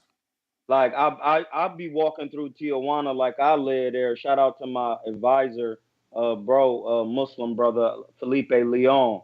He the one who helped move me in my career. Felipe is Dominican. From New York, you talking about? No, this Felipe is from Tijuana. Oh. Yeah, he the one helped get me my fights in Tijuana when I was paying him because I promoted myself. But I used to be walking through Tijuana. Yeah, I've got arrested at the border. You know, yeah, bro. Like, yes. Yeah, Felipe, I had a fight. I was fighting in my 9th fight, Ness. And I was coming back across the border, and they arrested me at the border, transferred me to San Diego, then to Chula Vista. Wow. And I was in for 5 days. A false accusation for child endangerment. I was making my child support payments, and they said I missed one. Damn. And they arrested me. For child support on the border? That's a motherfucker. No, I listen, didn't know bro. they do and that. I made all my payments. I was in jail for 5 days. Off the way in. But at least it was in San Diego, though. At least you was in San Diego. But this the thing, though. When they transfer me to Chula Vista, that's a segregated jail. They got politics. I don't know nothing about that, bro. I was working out all day. It was like, you can't. My homie SP the Driller Man. Shout out to SP the Driller Man. But yeah, bro, shout out to Tijuana. It's real. I'm heavy, and shout out to the Hong Kong, if I'm not mistaken. You spent your whole little purse in Hong Kong, didn't you? No, I never went. Oh, but you shouting them out. No, because Felipe used to always be like, I'm going to take y'all to, I think it's Hong Kong. It's the little... Man, knock it off, man. Now he think, y'all. Bro, I never went, and I'm telling you the truth, Ness. They used to always talk about it. A couple of my homies went. But one time we did have a weigh-in at the strip club, but it wasn't in Hong Kong, though. But I never been, though. But shout out to Tijuana, man. I love it there. That's why they call me Cuerno de Chiva. All right, let me get to some of these super chats. JR says, I feel as if Canelo's team are using this fight to prepare for David. What do you think, Ness? Just makes sense to me. Think about it. I don't know how you prepare for David with Munguia because I don't think that David throws as much as Munguia. Munguia is more of a machine gun. David is more of a fucking bear. You know what I'm saying? But this for me is chess. It's always chess. Like, did Floyd fight Pacquiao last or first? The answer is last. The answer is last. You understand? Like, why would you fight David? Then no one thinks you can. Like, if he beats David, who's gonna believe Munguia got a shot? Nobody. No, who's gonna believe anybody but Beterbiev got a shot? It will kind of stump Canelo to where it ain't nobody going. That's why I used to say beating the right person can also get you blackballed in a sense. Because ain't nobody going to be like, well, oh, no, he's sweeter than sweet. Paul. Mm-hmm. He that down That's south what happened to Laura. Laura beat Paul Williams. It went down as a loss, but they fired those judges indefinitely. Everybody seen he beat that big-ass man, and they like, I ain't fighting him. I'm not fighting him. And they didn't. Charlo said it. They on record. They wouldn't fight him. Nobody would fight him except Vanez, Moderation, and like obscure people that obviously needed him more than he needed them. Matt Bent, $2 more. He says Tank stops Tio and everybody he fought. Tank will 2024. Yeah, I don't know, man. That's the thing with you Tank fans. He stops everybody because he says he stops everybody. He just don't fight everybody to show that he can stop everybody. Leo, we fixed the Discord. What up, champ? I was going to say, and that's another reason why this fight kind of ticks the box for me, because whether you believe in Munguia or not, if he's one of those guys that you said, man, get him up out of here. He's undefeated, padded record, been breastfed, handheld, all of that. somebody's got to get him up out of here, and again, Ness made a good point. Yeah, he's been carefully. But you saying somebody got to get, like, he ain't letting nobody fight him. And that's what I was going to say, that he's been moved in a way that in order, like, it's like real estate. He's been moved in a way that he's going to sell to somebody. Yeah, finish your statement. No, of the highest value. And unfortunately, because he's a Mexican fighter, billed as a puncher, you have to sell him to kind of the right bidder. And it was going to be a Canelo fight if it wasn't going to be some of those other guys. So here we are. That's what I'm saying. This ticks the box. It don't make sense to me because you got to understand that this is the same team that tried to throw him in the Gennady fight when Gennady was not 40. We talking about almost 6 years ago, maybe, if I got my math right, at the very least 4. So that fight never happened with Gennady because the commission didn't approve it, thinking Munguia wasn't ready. So you go from a guy that's willing to beat Terrence Crawford and jump up, and fight someone that no one think he could beat, to then being coddled. Like, if he would have just took the Andre fight, we would have thought he was that dude right now going into this fight. He didn't take the Andre fight. He didn't take the goddamn Adames fight. Like, dude started at 40, 47, moved up to 54, moved up to 60. He switches trainers. Like, yeah, Adames looking like a powerhouse, but like, you can tell he got shit going on in his life. Like, and they still ain't take that fight. Ness, he's your Vegas real estate. You holding on to that shit until something pops. You know what I'm saying? Like, you got to wait for things to develop. You have to wait for plans to flesh out. You got to wait for that infrastructure to be built, right? They had to build the infrastructure. They had to put together. And I don't usually condone this kind of talk, but this is what it is. They had to build him to an A side on his own, or at least a comparable B side for a Canelo type fighter. And that's what they did. They put him in there with some wins. That's the bullshit of boxing, though, bro. Like, they gave him so many, and again, people mad, right? Like, they mad Berlanga's about to possibly, because I seen, who was it that reported? Was it Jake Donovan or was it, I don't know, but one of the good reporters definitely said something about there's no way Keith Conley's putting both his assets in the ring against each other. But now that that's out the way, people have an issue. Some of us, not me, some people have an issue with Berlanga fighting the 37-year-old, but isn't Derevyanchenko 40? Like, how old is Derevyanchenko? How old is Ryder? I thought Derevyanchenko was in his late 30s. Nah, he can't be late 30s. There's no fucking way. I'm checking that right now. Derevyanchenko got to be 40. 38, motherfucker. That's what I'm saying. I knew he was at least 37, 38. All right, but still, that's the same age as fucking Jacobs. And look, Ryder. I got no problems with the Jacobs fight. No, I know. Jacobs, I know you don't. I'm just saying, in general, the community has an issue. They're, he's 37. And Ryder don't even, he saw his age ain't there. I got to check fucking Wikipedia now. BoxRec don't even got his age. How old is Ryder? Nobody knows off top. It says 35. So I keep telling y'all, this is boxing. Young people fight old champions and old names to get built. This is boxing.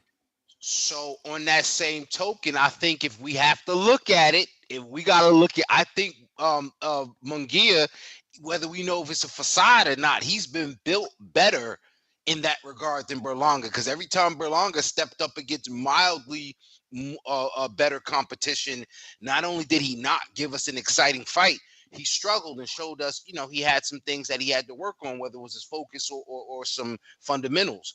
Whereas Munguia,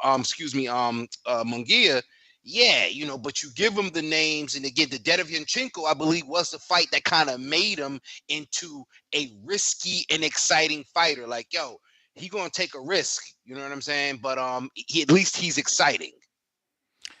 Yeah, he gonna get fucked up by Canelo. I don't see all these other dudes picking. Who you picking?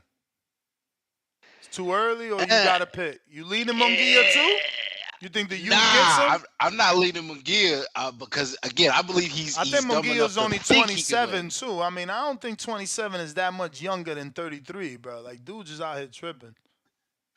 I just don't think he has the experience. I think he might have the heart to try to fight Canelo back like some guys wouldn't, but I just don't think he has the experience, and I don't think he can stop Canelo. If Canelo start feeling what Troy love about Canelo, his lateral movement, and if Canelo get to doing that shit against Munguia, I don't see Munguia looking. I don't see him being able to deal with that.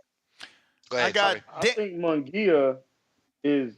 I think Munguia is a good put it like when Ness was saying like Munguia throws way more punches, but David come at you like a bull. Punches are the hardest thing to defend against when they throwing a lot of them like that. And I'm looking at Munguia's height, man. He pretty big. That's why I think they was not afraid to put him in there with Golovkin because on the jaw they got him measured as a 6-foot fighter. So like a 6-foot fighter. But he leans forward, man. Watch some highlights. I think Canelo's gonna knock him out with an uppercut like he did Billy. The volume and his height will prepare him for someone like David Benavidez. Because if David Benavidez don't throw as many punches, it'll give Canelo more time to think. And David Benavidez fights coming forward like Jaime. But Jaime can actually box off the back foot a little bit.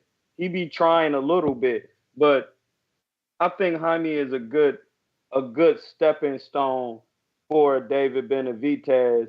And in the same regards, why I would know to say Terrence Crawford fighting Chris Eubank is because Chris Eubank is in the top 3 in the WBC.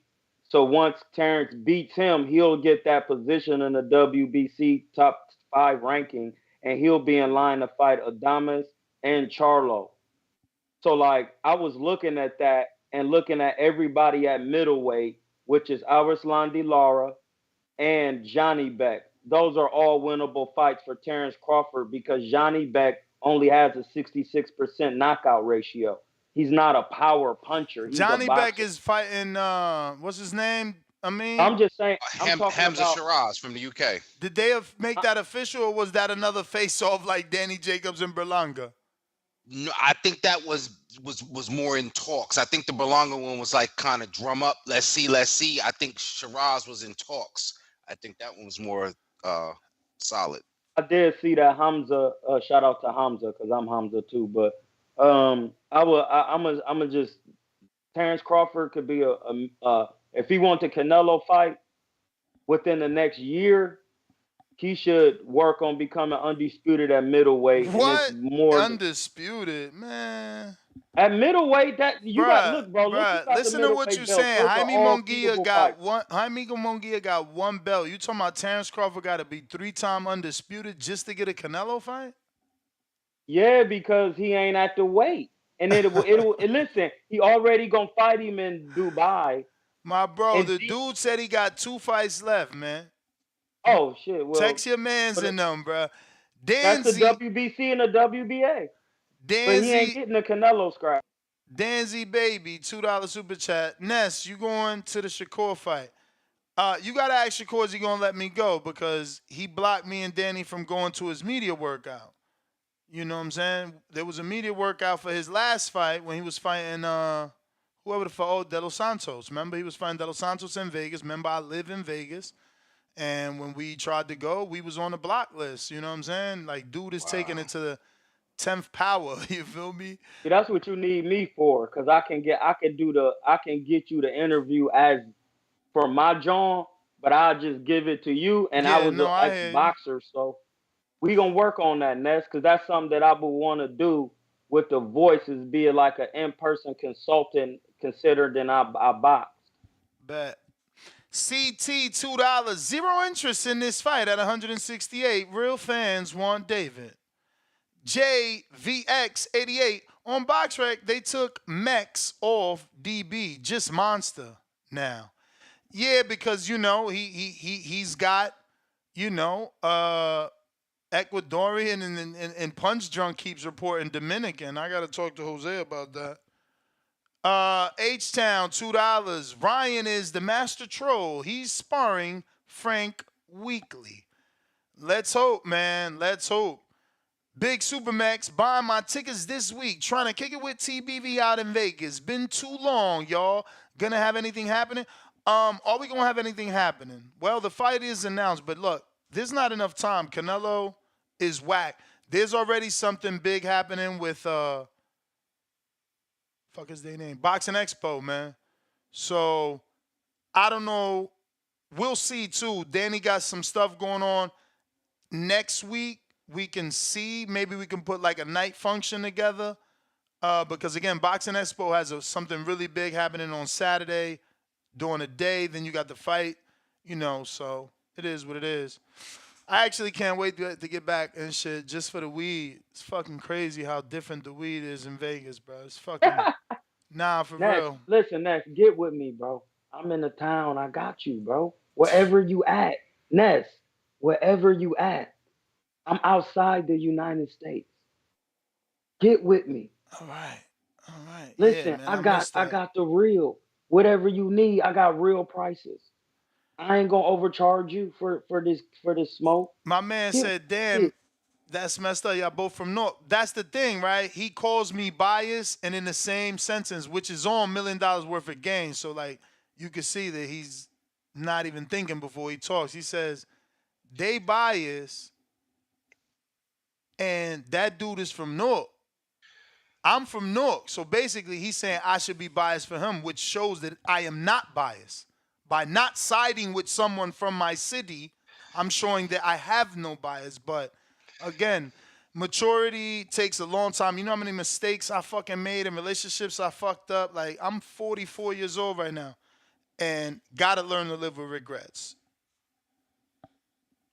Sometimes the youngsters don't understand tough love, and it's constructive feedback. It's not criticism, but they take it as such. But again, like you said, when they mature, they can understand. They could take some jewels out of that. You know what I'm saying? And I think, Shakur, should he give an entertaining fight? I think it's not up to him to tell people how to feel. It's up to him to make us feel a certain way about what he's doing. Now, listen, man, again, selective outrage with these fans because according to David, he getting a 92% split. Right? He making $5 million and Canelo getting the rest, right? So yeah, you tell me, if it was a $60 million offer, they giving him $5. Like, I mean, somebody talk to me, but somehow 25% of Undisputed was a bad offer, and I'm going to stand on that because I know Jaime ain't getting more than 25%. I know Jaime ain't getting more than 25%. So, dudes be wildin', man. Canelo, they've reported that Canelo's making over $35 million. How can you give Jaime 25% when experts are predicting this is going to do 600 to 800,000? If it do 6, that's damn near failure. That's damn near failure because 600,000 is like 50 million. I mean, that's probably not a failure. Let me shut up. Hold on. Let me see. 600,000. If he getting, say times Canelo 80. getting a 40 million. 600,000 is 48 million. So it is damn near failure. You talking about Canelo getting more than 35 out of that 48. You ain't cut the provider. You better hope you do a $20 million gate. That gate. You better hope you do a $20 million gate. 40. Now, if you do 800,000, that's better. Go ahead, Troy. I'm sorry. You good, baby? If Canelo was getting 40, just to give him a roundabout guess, 25% of 40 million is 10 million. Jaime ain't getting that. Yo, I'm just saying, I'm what's just the giving name? him a roundabout What's the name? number. What's the name? Got 10 million. He had a belt, and it was for who Undisputed. Caleb Plant. Oh, he ain't getting 10 million. And he did numbers on national television. Remember the Al had Caleb Plant as a poster boy on free TV fighting a Subway dude and Fights Butts and all that shit. I think Fights Butts was Showtime, but he had 2 fights on live TV where he did big numbers. They took him back to Nashville and everything. Listen, 10 million. But Billy Joe ain't even get 10 million, and he had a belt. Oh, yeah. I would just think, when you said I above just want people to see, 35. man, because they facts. don't side with me. They let this motherfucker shit on my name when 25% is unheard of for undisputed. But it is what it is. Rider of the Storm. Go ahead. Even if he was getting a flat 35 and Tommy was getting 25% of that, that's 8.75, which is 8,750,000.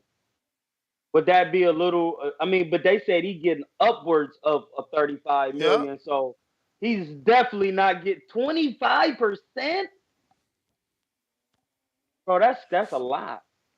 And then you got to factor in you getting all the belts. You're getting a shot at all the belts. Ring Magazine, WBC, WBA, IBF, WB, what is the other one? Oh. Yeah, you're not getting 25% and the belt? 5 of them. And you get Canelo on TV, and if you beat him, you get some of his fans. Like the Highlander, it can only be one. No, I'm telling you, bro, it's different standards. It's different. You got to take little money and do how Floyd did. Different standards for different people. But again, everybody was mad. Oh, Devin Wallin, he better offer him 50%. No one has called into this show to not even El Bandera Negro has called into this show to defend David and be like, look at David. He took what's the percent?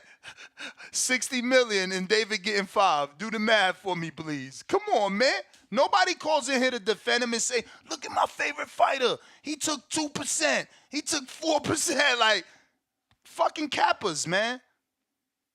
You on mute. You said 60 million? Yeah. What is it? Because he allegedly got 5 million. He's saying he getting 5 million flat. He didn't do the math right, because when you take 60 million and you times it by 5%, that's 0.05. No, not 5%. He said I got 5 million and they offered him So 60. That's only that. Even if I use 5% with that, that's only 3 million. So if he getting 5 million, he probably got add an extra 2 million. That's like what, 4 or 5%? That's like 6 or 7%. All right, and that's my point. Shakur's mad that I wanted him to take 25. These Kappas got selective outrage. They was defending Shakur through that 25% negotiation, wanting Devin to keep jumping through hoops of fire. But here goes Benavidez, doused himself in gasoline, and took, what was the number again? Just so I could have it on cap. What's the percent? The number of the 60 million? Yeah. This percentage, though. His percentage was what, 8, you said? Yeah, I think I'm doing it right now to get the exact number. He gonna give it to us, but Benavidez took way less than 25%. He was willing to take way less than 25%. And I don't see no band of merry men out this motherfucker on the phone lines ready to defend, the monster. We gonna stop calling him the Mexican monster out of respect. All right, so I'll give you the number because I did 8% and 9%. So if I do 60 million times 0.085, that's 5.1 million. So he was getting roughly like maybe 8% with a little bit of extra. You know what I'm saying? Because 8% I'm doing 8.5%. Look, 8%, and according to his interview with me, no back end. 8% or slightly. 8% is 5 million or 60. So, and it could be 8% or slightly 9% because his father tells me. No, I'm just saying 9 because his father also tells me towards the end of the interview, he's like, oh, well, we getting 5.5. That's what Canelo gives everybody, and a little bit of the back end.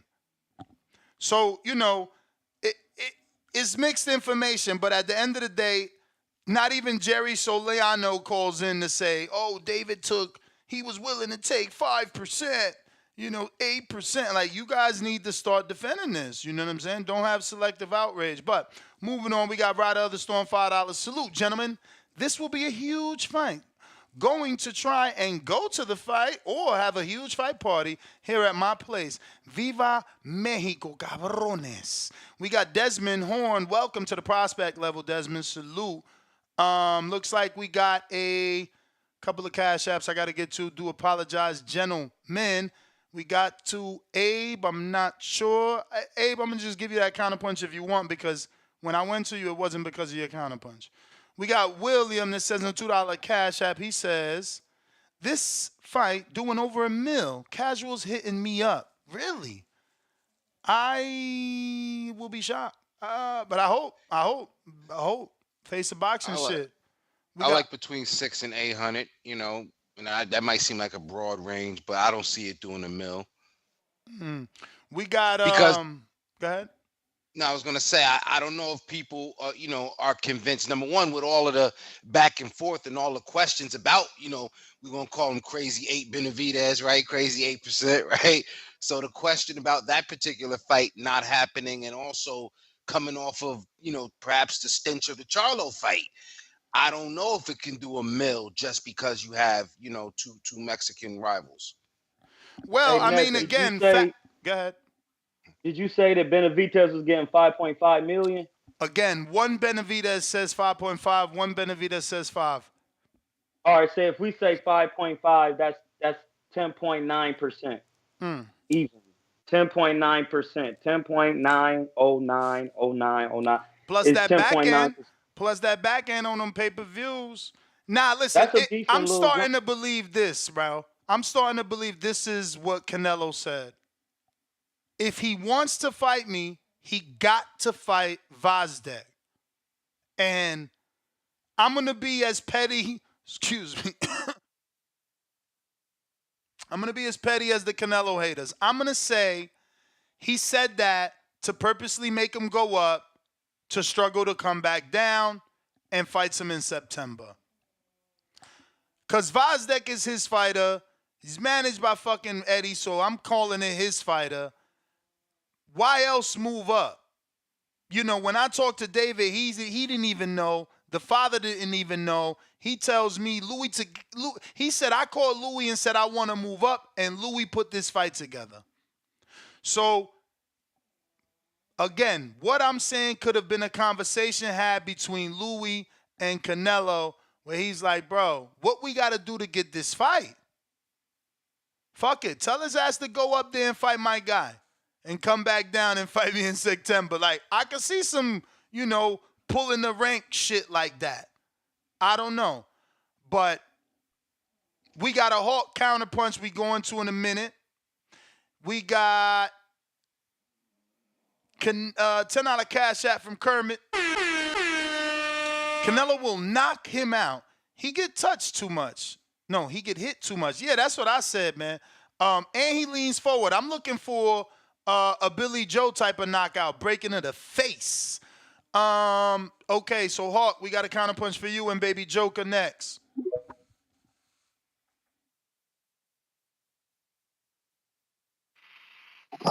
Yo, can you hear me? We hear you. Oh, is it clear? Okay. What's up, fellas?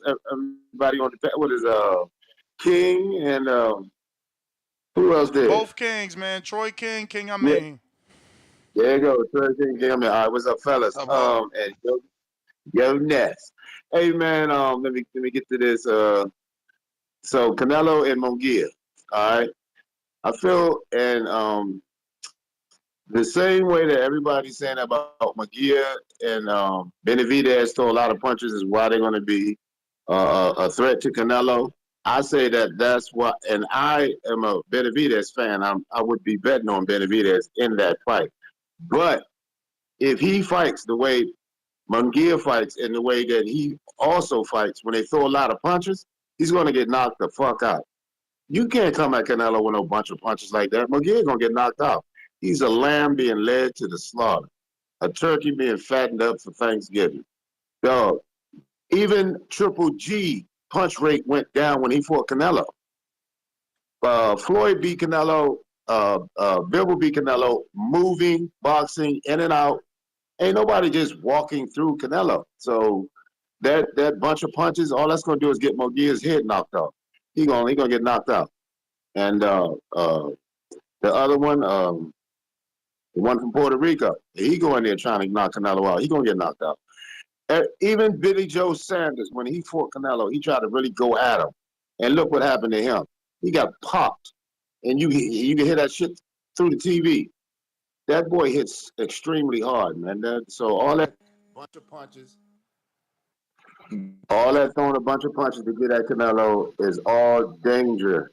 They all gonna get knocked out. Even Benavidez, that's my guy. If you go in there, hold on, call shit. But if you hello, can you hear me? We do. Yo. Okay. Somebody try to call in. Yeah, if they go in there trying to throw a bunch of punches at Canelo, they're gonna get knocked out. Canelo is a master at setting traps. That's what he do. He wants you to come in there and throw a bunch of punches. Right. And that's the one thing I worry about. Benavidez. Benavidez coming there trying to knock Canelo out with all those shots like he throw, he's gonna get put to sleep. And it's gonna be one shot. He does have one shot power to knock somebody out. So yeah, Munguia, food. Benavidez tries to knock Canelo out, try to come in and knock him out. Food. Even Bivol did not try to knock Canelo out. So I ain't buying none of that everybody calling in with. Especially if they coming to knock him out with a bunch of punches, they getting put to sleep. And Munguia gonna get put to sleep anyway. That's gonna be a knockout. But that's my call. All right, Champ Hawk, appreciate you. Agreed. We got Baby Joker counterpunch.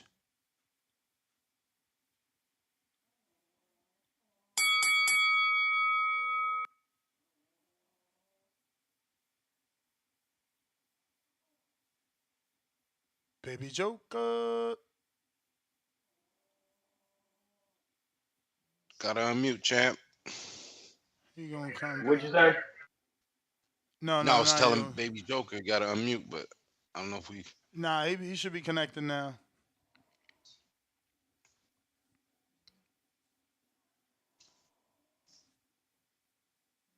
While he trying to get on, I'll just say one thing. Like, I totally agree with what Cuz was saying. That's why I was saying, due to David Benavidez's style, how is he gonna do good against Canelo?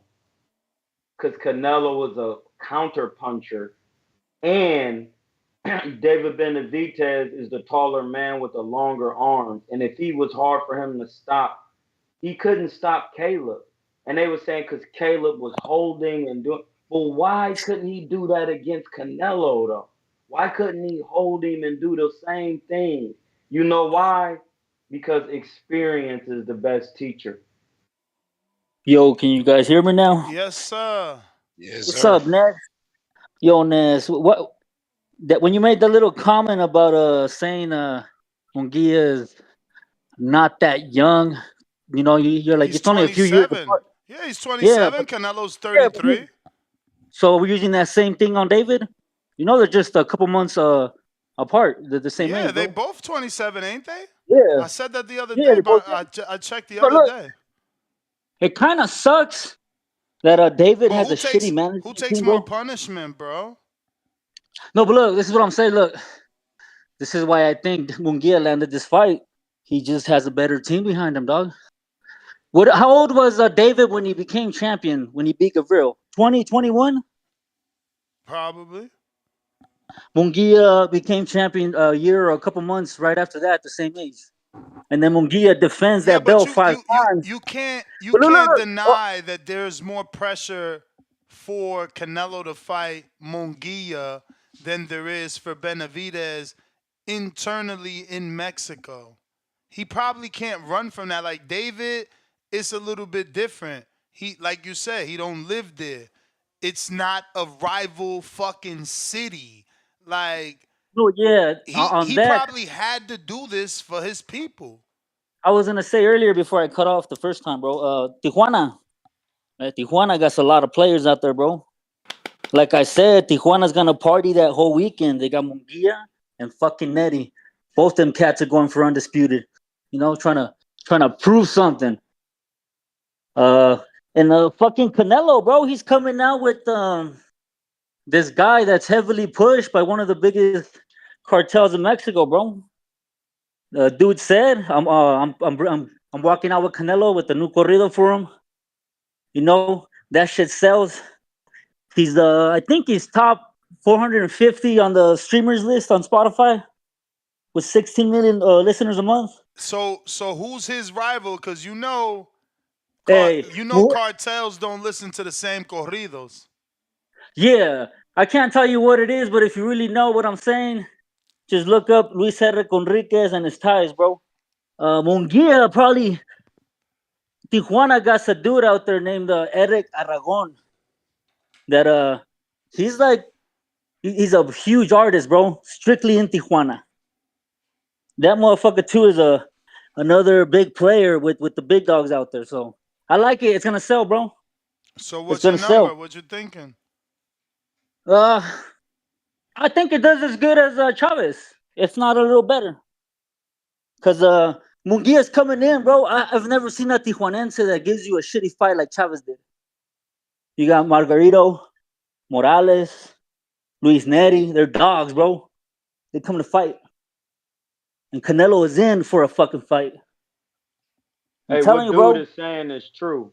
I fought in Tijuana, and a man came to me after a fight after I got a knockout and was like, listen, I know you think that's the mariachi band, but they want to take a picture with you. Those are the guys you never tell no to. And I was like, hey, bro, I'm in Mexico. It is what it. He literally said that to me, bro. Right when I come out the ring. When in Rome, do what the Romans do, baby.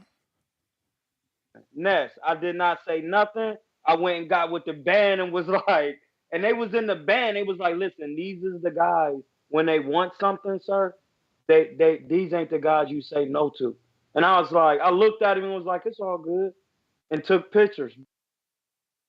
My man is not joking. It's cartel business. Yeah, bro. So, look, now that you say he got to do this for Mexico, this is a favor for a fellow countryman so he could get that bread. Like, he had to choose him over the American David Benavidez. He blew up after now that Ryder, you say bro. it like that. He blew up after Ryder, which is kind of sad because I thought David was going to do that after Plant. This dude, like I told Nez, this dude did what David couldn't, bro. The other thing is, Munguia wasn't saying he was going to go out there and knock this dude's head off. The monster did, bro. How you going to go 12 with the dude that got knocked out by Canelo? Like, you trying to win fans and make some believers, bro. Like, you're going to talk, you do it. Munguia's, he's been in a lot of fucking podcasts lately. A lot of big Spanish podcasts. And the dude, an honor to fight this dude. He's like, I respect him to the fullest, but once we're in that ring, I don't like that shit. He's too humble. He got that. He's got that monotone personality too, bro. You can see like his shoulders curling. He don't got no confidence, bro. This is a dude from Tijuana. You got to go out there. Tijuana is different. You can't be a dog. You cannot be a dog out there, bro. You have to be. It is, bro. You gotta be respectful when you in Tijuana, nigga. I'm the doggiest nigga in these streets, bro. From Akron. When I was out there, bro, they show you respect in Tijuana, bro. El Gallo Negro. That's what they called me walking through there. I only know that because they called me that. And I was Cuerno de Chivo. Like, I show Tijuana is like my boxing home, bro. I love Tijuana because I came out with the Tijuana soccer hat. They show you love when you come respectful, bro. Real talk. Yeah, especially Tijuana, like I said, Ness, it's in the list as one of the most dangerous cities in the world. Not Mexico, in the world. Fact. You don't play out there, bro. You can't doubt out a dude from Tijuana. The dude that fought Jojo Diaz, I believe, was from Tijuana. Beat the fuck out of him. Who, Jerry? Don't. What's his name? The one that just fucked up Jojo, the construction worker. I thought it was Jerry Perez. Yeah, isn't he from Tijuana? I know he's coming out of over there, bro. Like I'm saying, dog, don't count Munguia out. Y'all want to call him Chinny, but until I see this motherfucker fall on his ass and look really dazed, I'm gonna call him Chinny. He got buzzed by Derby, bro, but who hasn't Derby Chinko give a tough fight to? Like Canelo doesn't fight anywhere near but fucking when bro. Linares hit Haney, y'all called him Chinny. I never called him that. I still don't understand why though. He hasn't been hurt ever since, and they still think he's Chinny. Like that shit's stupid. It's the same thing with Nettie, bro. Oh, he's done. He got hit to the body. Yeah, but did you know this motherfucker was close to 30 pounds, 3 weeks out? Motherfucker gassed out, and that's the only bad thing about him. But if he comes 100%, bro, man, I'm looking to see Tijuana, like I said, partying. That's all I got, Ness. All right, champ. Shout out to that man. We got Boxing Patron. Can you hear me, Ness? Yes, sir. Man, I don't think anybody ever called him Chinny. I just people think say he gets hit a lot, right? Who, Munguia? Yeah. Yeah, I guess. He definitely, that's Yeah, what I say. I say get hit a lot. He's Chinny. I just say he gets hit a lot. You know, and that's one thing going into a Canelo fight you don't want to have. You don't want to be known as the guy who gets hit a lot because you're about to go against Canelo and you're about to get hit a lot. You know, so he ain't gonna throw that many punches, man. He's gonna, dude. This dude's gonna get fucked up, dude. Canelo's gonna beat the shit out of that guy. You know what I mean? It's not gonna. I say he gets stopped late just on account of a beating. You know, I mean, I think Munguia will go in there and may have a couple moments, but he's gonna get his ass beat, dude. It's not gonna go much, man. I think those body shots, even with Benavidez, I've been saying that shit. You know, you go in there, dude. Canelo start beating on that body. When's the last time we seen anybody go after Benavidez' body? Can any of you guys remember? The last time what? Somebody went after Benavidez' body. Nobody, because everybody's trying to hurt Benavidez. Canelo's gonna hit that. He's gonna go to that left hook to the body on Benavidez, man. He's gonna beat the fuck out of your body, dude. And by the time you get late, you're not gonna be that strong. You're not gonna be throwing that many punches. Same thing with Munguia. You know what I mean? He's gonna be going to his body early, man. And he's gonna wear him down late, and then he's gonna go upstairs. You know, it's dude. I think both of those, dude. That's why we say that Benavidez shit, man. I think Canelo just beats the fuck out of Benavidez personally. You know what I mean? I think he's kind of saving it, but I do say this: I think Canelo's gonna beat Benavidez, but I think Canelo's gonna take a beating while he's doing it. You know, I think he'll win the fight, but he needs to save that for last, man, because it's gonna be one of those fights where, you know, like kind of like Taylor Chavez. You know, Taylor was beating the shit out of Chavez, but while he was doing that, in the first fight he was getting beat on bad, you know, and that's what Benavidez is going to do to Canelo, man. He's going to beat on him while he's getting his ass whooped, if that makes any sense. You know what I mean? You know, so he's going to be Benavidez is going to be coming, man. But, you know, and that Mexican shit, man, where, you know, they say they don't accept people. Man, I never seen that shit as bad as I did. I went to the Canelo Bivol fight, you know, and I was Canelo'd out, man, in Canelo's shirt and shit, man. I was talking, and there was all the Mexicans out there, them real fucking dudes from Mexico and shit, and I don't speak Spanish. And, man, they try to talk to me sometimes. I'm like, oh, man, I don't speak Spanish. Man, those motherfuckers mad dog the fuck out of me. Like, if I was the devil or some shit, dude.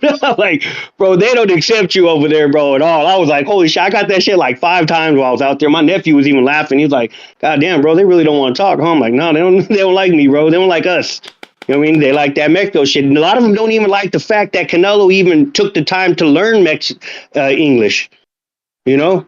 So you're going to have a big division there, man. But I say it sells between like 500,000-600,000. I don't think it sells more than Plant. You know what I mean? People don't know Munguia that good. And unless Munguia is going to go stir some shit up at the press conference, and he ain't going to do that. That's the bell. Yeah, but you got to consider that they're going to sell, you know, again, last time I checked, right? I haven't checked in a while, but last time I checked, it was like 36.6 million Mexican Americans registered in America.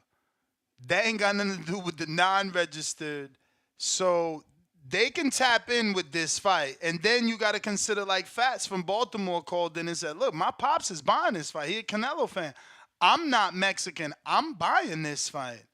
So yeah, it could be big. I'm buying this one too. Yeah, you buying this fight. That's what I'm saying. Like, but we are hardcore. We that I wish we had a true number. I used to think there was like 250,000 of us, but you know those numbers start dropping too. Like hardcores, like we buying less and 100,000. less. We buying less and less. You know what I'm saying? Like I look at Triple G and Lemieux. That was me. I'm hardcore. I bought that. Triple G and what's the other dude he went on pay-per-view with? He fought Lemieux on pay-per-view and Jacobs. I bought that. Come on, man. Triple G in his prime, Jacobs in his... I bought that. Like, these dudes is... They fucking thieves, and they haters, and they whack. That shit did 170,000. We talking about HBO days. You feel me? Even Ward and Kovalev, they did like 190. Like, bro, pay-per-view is tough. Al in the Bay.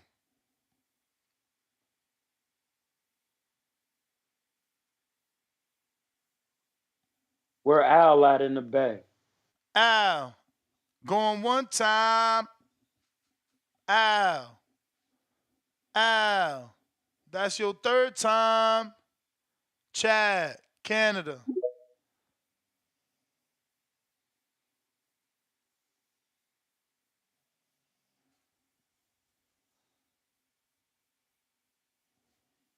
Chad, you got to unmute. Hey, what's up, guys? What up? All chilling, man. I'm enjoying the show. Yeah, Troy was talking before Baby Joker connected and talking about like Munguia's style and just against Canelo. And there's been a bunch of calls since that. I like what everyone's thinking. I tend to agree. Like, I think in a lot of ways, Munguia's style is going to work really well for Canelo, if for nothing else, to make a action fight, exciting fight. But yeah, most likely for Canelo to, knock him out or get a good result, right? Let's be honest. But I called before a few days ago and was saying, like, I do think Munguia will get in there and put that heart into the fight, and give us the fight that we wanted with Charlo and we didn't get, basically. So I mean, in that way, I think it could be the best fight we've seen from Canelo in a couple years, I'm thinking. So the more I think about it, the more I like it. As far as like how Munguia got there and what he's done, I mean, I don't know, man. I feel more, even though I don't love every move he's made as far as picking his opponents and stuff, the path led to Canelo. So it's just hard to hate on it at all, right? Like he's exactly where every fighter wants to be. And yeah, like they were going for Triple G for a while when G was still holding a couple titles, and they could just never seem to time it. They can never seem to get it to happen, and it seemed to happen really quick with Canelo. I think from the point that he moved to 68, I think he got the result really fast. So I think probably just a bit of luck and timing, right? But sorry, hang on a sec. Yeah, man. I don't know. It was like maybe the last show you had where Munguia was the topic. Some guy called in, and I mean, look, man. Let's keep the enthusiasm about Munguia like realistic. Like this guy was talking about Munguia's career like a fucking fairy tale.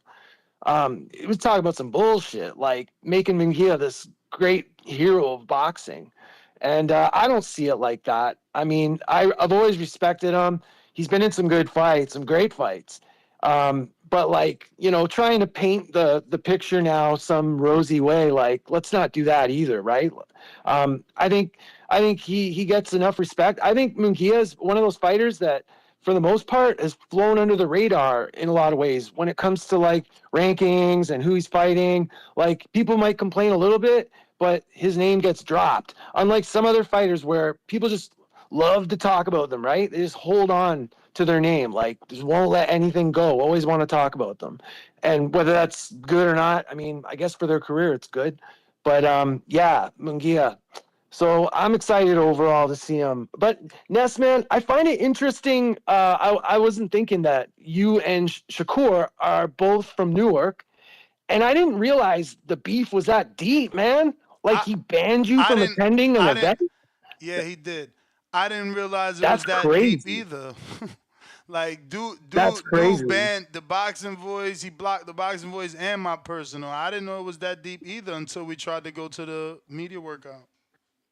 Here's what I'm going to say right now. And this goes to people who come on the show and are always trying to come for you or Danny or just come for the host, you know, like keep in mind, like these guys are running a show where every day they have to talk about boxing. And I mean, like they've got to keep things interesting. They've got to be hosts. They've got to moderate, like cut some fucking slack. Like, man, oh man, don't be so fucking sensitive. Like talk about a hothouse flower. Fuck me. Like banning you. Like, I mean, what could possibly have been said for that? You know, like at the end of the day, you're doing your job. He's got to do his, you know? Geez, man. But anyway, I thought that was crazy. Oh, and sorry, I'm kind of random here. I'm just trying to make the time limit. But you guys were talking about like Mexico and the cartels and all that. I was thinking about, I'll tell you one thing. When you down there, more the callers bringing that up. I have no. Feel me? Yeah, cool. But go ahead, But I'm saying, when you down in Mexico, the guys with those boots were like the tip of the boot like goes crazy long, right? So long sometimes it'll like curl right around, you know? What? You see guys with those boots. Oh no. You don't know those cowboy no. boots? No, Isn't that like a cartel thing? No. Am I way off on that? School me. No. Because those boots are crazy. No. I'm talking about something else. They saying that Marcus Valle pulled out the fight with Raul Garcia, man. What the fuck, bro? Yeah, I repeat that because I don't even know that fight. What was the fight again? It's on Pro Box tomorrow. Marcus Valle versus Raul Garcia. Tomorrow's Pro Box. Wow, that's last minute. You think they'll have a replacement for that, Ness, or they'll just continue, like, just remove that bout? Probably remove it. They probably got a lot of guys, like, ready to go, though, you know? I wouldn't be surprised if they could find two guys that are, eager to get in, ready to fight, you know? That's the good thing when you're pulling guys from, like not from the pro, like the highest pro level, you know, like you get guys more ready to fight.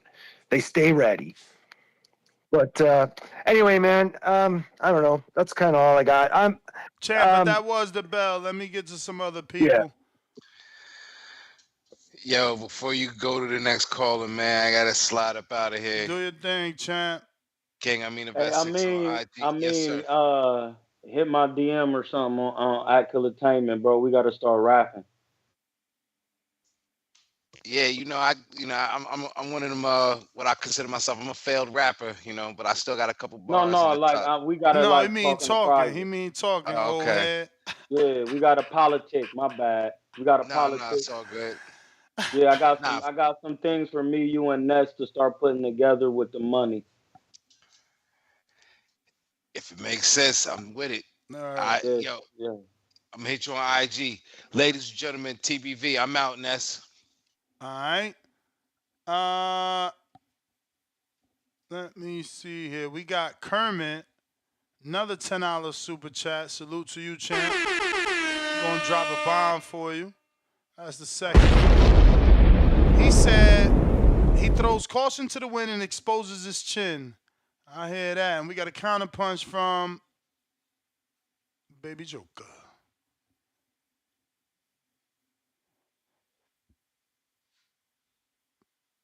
Yo. Why so serious? Damn, I got that soundbite. That's one of my faves. Why so serious? It's one of my favorites.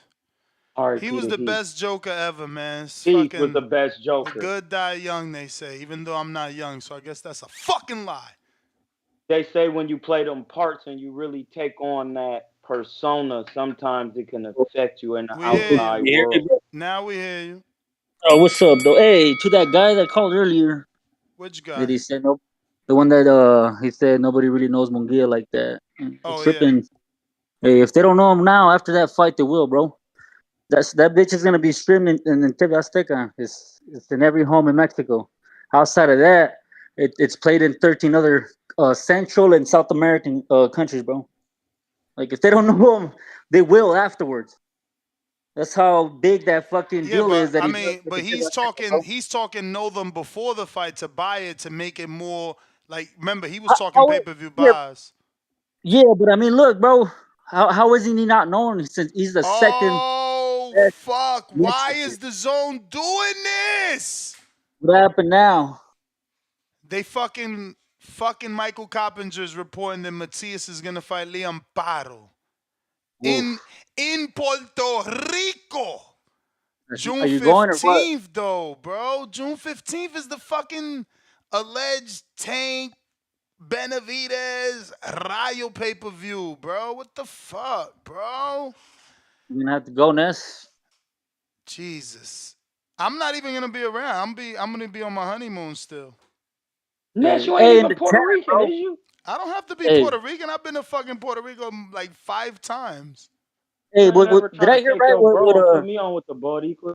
Bro, Did I hear right? What fucking Chad said that the stories and the grind behind these boxers don't really matter. I don't know. Like Did he say that that? shit is yeah. That's what I thought I heard when he said that they were building up Munguia as a Cinderella story. Mm. Yeah, like what you mean, bro? Like if you don't follow these kids or these fucking fighter stories, then you won't understand why they're crying in the ring when they don't win. Like that shit is crazy. All these motherfuckers, That is a they've been fact, through the young mud. man. They've been through the mud. Look at David. Even David. Like, you can't downplay that shit at all. I feel like that's a little disrespectful to these fucking these tough competitors. Raymond Ford. I didn't know that dude was a dog like that. Mad respect to him too, bro. Hey, I didn't never even seen Lil Cuz. He is a dog, bro. Yo, I had asked people and they said that his last fight wasn't that great. Fuck, he showed me a lot of dog. I mean, real dog. Him and Oshaki, he's another fucking dude with mad dog in him. I'd love to see that fight. But yeah, Ness, that's all I got. That's all I got, bro. Have a good one. Appreciate you, Thanks for champ. calling in, champ. What the fuck did my man send me? Dude's as funny as hell. Fucking Matchroom, bro. Why? This is crazy. I mean, fucking June 15th. That's a bad day. I'm still on my honeymoon. That's ass, bro. I wanted to go to that fight, bro, desperately. That was it. Hey man, you gotta get me out here to the Dominican or one of these places, bro. I gotta get out of here. Like we gotta get to. It's time, bro. I'm gonna be hitting you pretty soon. I ain't getting off, but we definitely gotta do some talking in the private because it's a way that you can fund your channel and do the things you want to. You got children, don't you? You know it. Yeah, you got Got a corporations pack of under your kids, belt. man. I got a pack of kids. Let me get to these super Bro. chats. About to fuck up. Numbers, what up? Canelo was on the Breakfast Club, and his English is great. Right back with another $2 cash app. He says, "This is not Haney versus Tank. This is Tank versus Martin." Okay. But no, you still wrong because Martin never won a title. Munguia did win a title. And you still wrong. Like Martin is like from I don't know where Martin is from, but it ain't like He's from Indiana. Yeah, I think he's from Indiana. He's yeah, in the it ain't the Midwest. same like Tijuana versus Guadalajara. That's crazy right there. That's crazy talk. $4 cash at Matias versus Pyro, June 15th. Hit the sound bite. I know, man. My boy gets his hometown fucking Puerto Rico fight. God darn it. I wanted to be there for that. That's crazy. Fucking shit show, man. Hey, listen, bro. We gotta All this talk. 'Cause counterproduction bullshit. Like, this is the shit No, that listen, fucks bro. up boxing. If you can go to Treese. if you doing the other John, I can probably do something with Puerto Rico because one of my uncle Eddie Santiago works at the De Hacienda the Bank in San Juan, so he been Well, we waiting gotta. for me to come. This fight is. Let me see. It's not in San Juan, but you got to see what airport it would be to land Landon's through this one, but we'll Just talk. we We'll can talk. work on it, bro. Cause I'm trying to really get out here and do something. Therese.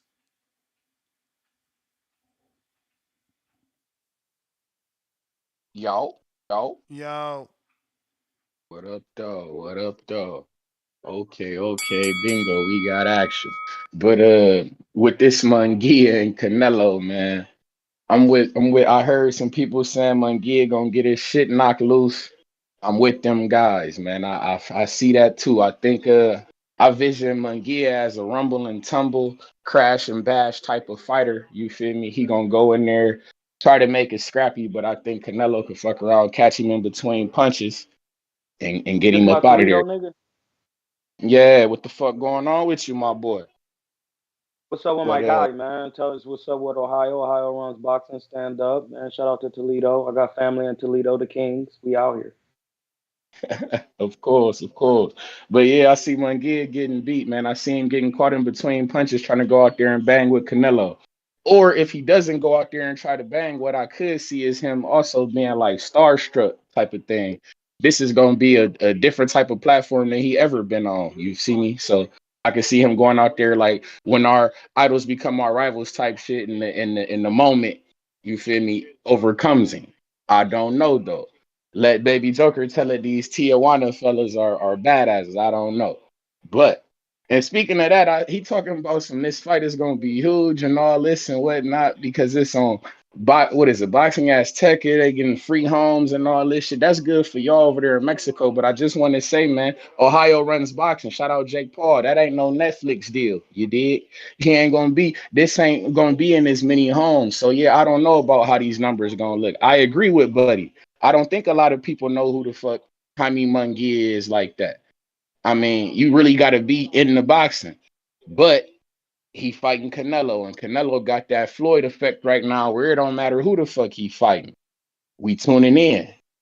That's how it go. It's only a few fighters who got that right now. Canelo, Tank, AJ, you feel me? Wilder had it for a minute. No matter who they fighting, we fucking tuning in. Type shit.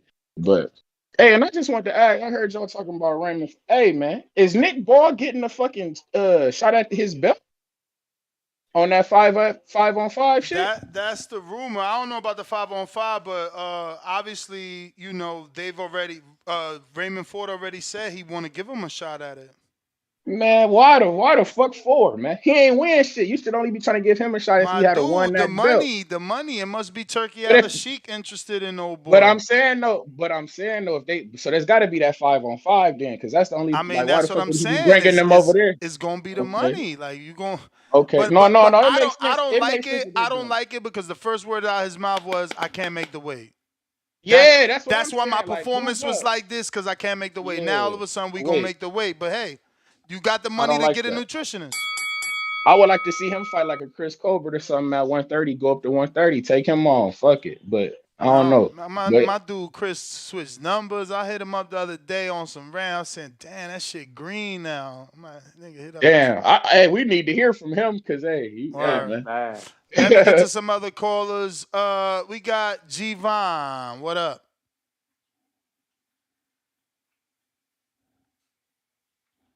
G-Von. What's going on, Ness? What up with you? What's going on, everybody? Another beautiful day in boxing. Shit.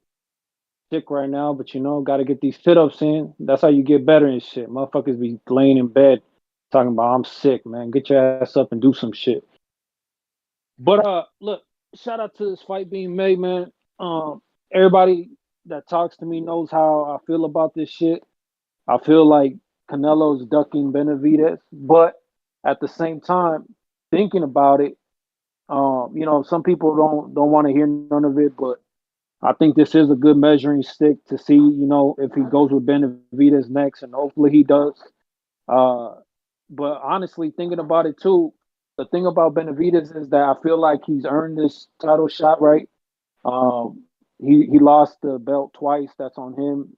But at the same time, I feel like he's bounced back, taken the tough fights, and put himself in a good position to get this fight. I think he deserves it, right? But just thinking about it, if Canelo were to be fighting Benavidez in May, right? Say he fights Benavidez in May. We all know it's gonna be Munguia, right? But what I'm saying is, imagine he announced it was Benavidez. He beats Benavidez in May. After Benavidez at 168, who's the next guy? Like by the stats, by the record, by the standing, by anything, and by recognition, by selling value, it would have to be Munguia. So even though it's not Benavidez next, it's Munguia. It's back kind of backwards. As long as we get Benavidez in September, I'm honestly fine with this shit. And at the end of the day, the more that I think about it, this year's gonna be one hell of a matchup. You know what I mean? Like both these dudes, good fighters. Canelo got more power, but I just think that he's gonna be too much for Jaime. Jaime is too aggressive, and he's gonna be taught a real boxing lesson. The same way Canelo was with Mayweather. You can't just go in there and try to be, this brawler, this Mexican fighter. You gotta have some good boxing technique going on, and I don't think Munguia is anywhere on the same level as Canelo, regardless of age and whatever the all the wear and tear Canelo got on his body. I think that he got one up on Jaime. And as far as Chad from Canada, man, shout out to Canada. But look, at the end of the day, I'm a proud American. Ain't nothing better than America, right? But places like the UK, places like Mexico, certain places like that, they got a certain fucking pride in the boxing culture that certain people would never fucking understand. And one of those people being the Canadian. I don't think they will ever understand what it's like for the UK people to still stand by Chisora after all his fucking multiple losses. And the same way that Mexico fucking roots for their Mexican fighters, people don't understand. When he said that Munguia is not a draw like Plant, that this fight's gonna do less numbers than Plant because somehow Plant was a bigger name. Plant had a belt, don't get me wrong. Champ, But that Munguia, is the bell. Tip. It's gonna do numbers. Yeah, I think it'll do. Like I said, man, 6 to 8. I hope 8. I hope 8. Which is still the Plant number. I just don't know that it could do the 1.3 that it did with Julio Cesar Chavez, right? I don't know. Tip, It's you gonna be. there? I don't know. It might do some numbers though. Munguia he a younger guy. He ain't that young, but he's still in his late 20s. Is going on to his late 20s, so he young enough. I think it's gonna do some numbers, bro. Cause Canelo is loved by negros, white man. Like Canelo, everybody like how Canelo scrap, bro. At this point, his fighting style is universal. He's a little guy, bro.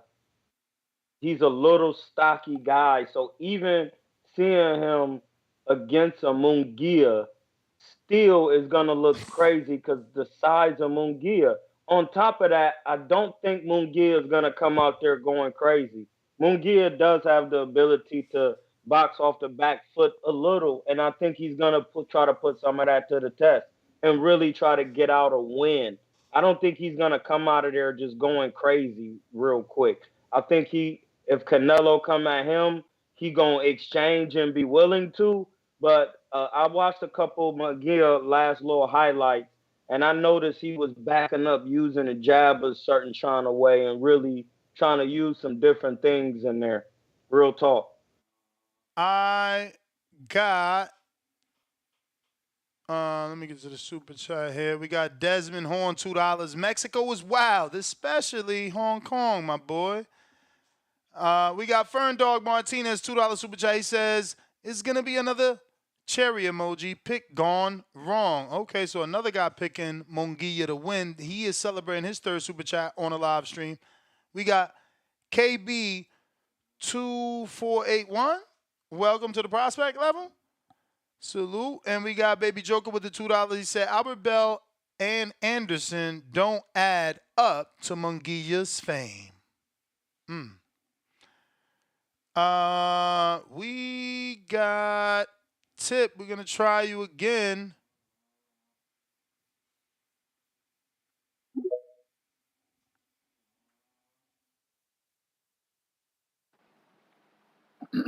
yo, What up? what's good? Shit, man, what y'all talking about? This Canelo versus Jaime fight? Yeah, Yep. Absolutely.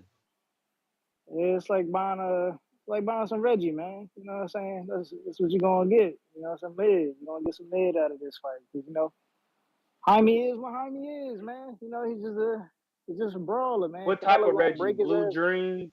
What type of Reggie though? Blue Damn, Dream you or on what? some bullshit. Blue Dream ain't even Reggie. Like Reggie is like Reggie. Like Reggie is like Blue Dream is like you don't grow that in the wild. Like nah, you That shit don't wildin'. even come with a name. That shit don't even come with a name, bro. Nah, word, It don't right? even Like Reggie don't come with a name. It's just a Oh, pack. my bad. My bad. See, I That didn't shit even just a know that. pack. Because some niggas say Blue Dream is Reggie. You know why? Because it's one of the first. Like it's been out for so long, but that shit far from Reggie, man. I'll fuck up some Blue Dream right now, especially not having it Man, in. thank you. Especially not having it in a minute. Why not? They wildin'. Like, you know, don't nobody want to have a whole bunch of it, but like, it's not Reggie, man. Reggie, listen. First of My all, bad. Reggie is sticks, seeds. You know, is garbage. Is mids. Like he said, like Blue Dream. Depending who growing it, is still like I could get Blue Dream from Hardin. That's fire.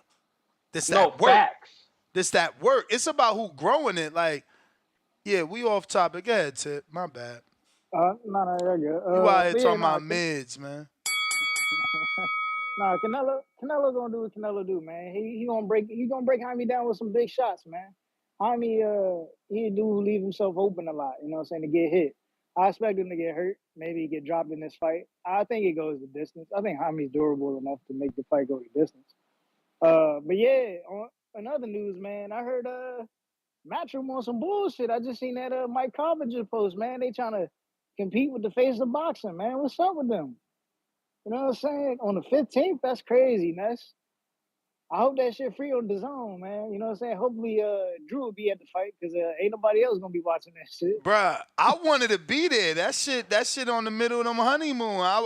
You know I wanted that fight. I fucking wanted that fight so bad. I'm mad that they what is it called? Counterproduction they doing? Like they going up against a potential Tank and Benavidez card that's rumored to have fucking Rayo and Edwin de los Santos on it. Like, it's a bad move, man. It's a bad move. But if it's free and they could give it on the right time, but Puerto Rico's only like 1 hour behind us right now, I think, on the East. So it's still gonna overlap into the pay-per-view card. It depends on the time. Like, if say normally a pay-per-view card, it wouldn't start till what, 9 o'clock on the East Coast? On the East, like 12. You talking about main event or you just talking in general? No. I'm talking about like the main card. See, right now, main damn, right now is actually because the time went back for me. So right now we actually on the same time as San Juan, which is 9:24. So yeah, because the time just went back and shit. So I mean, if they hold it like, if they could do the card at like 2 o'clock, they could get away with it. I think they can't do that shit at 2. What time is Matisse supposed to fight? Shit, by the time he get on, shit, 2 o'clock. You know the zone fights, they run for about 5 hours or some shit. They can get that shit off by like 7. They get off by 6 or 7, maybe 4. You know what I'm saying? Depending on how they work their times, they can get that fight off early. They just can't compete with the pay-per-view. I think that's bad. They're gonna HBO themselves. So HBO was getting cooked by Showtime. Showtime was putting on these good fights, and HBO was coming out with some bullshit. So they got ran out of the game. Yeah, that's it. That's all right. And it looked like Shakur announcing a fight date in June. I'm hearing Murataya trying to get motherfucking confirmation. I hate when motherfuckers ignore me. That just make me believe I'm right. I don't know why they don't answer me. Listen, man, Canelo, this is a shout out to my man Low from Nose Boxing. He's gonna Canelo is gonna give him that garlic butter sazon.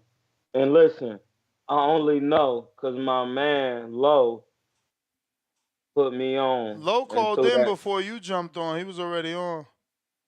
Yeah, that garlic butter sazon. Shout out to Low on the garlic butter gang. Low got garlic butter, but he got the garlic butter sazon. You know what I mean? And the garlic butter sofrito, as he called it. You know, I that's what he called it, and he put me on. So, cause my garlic butter is universal. So, if y'all got garlic butter, y'all gotta throw that in there. Garlic butter. Hawk, what up?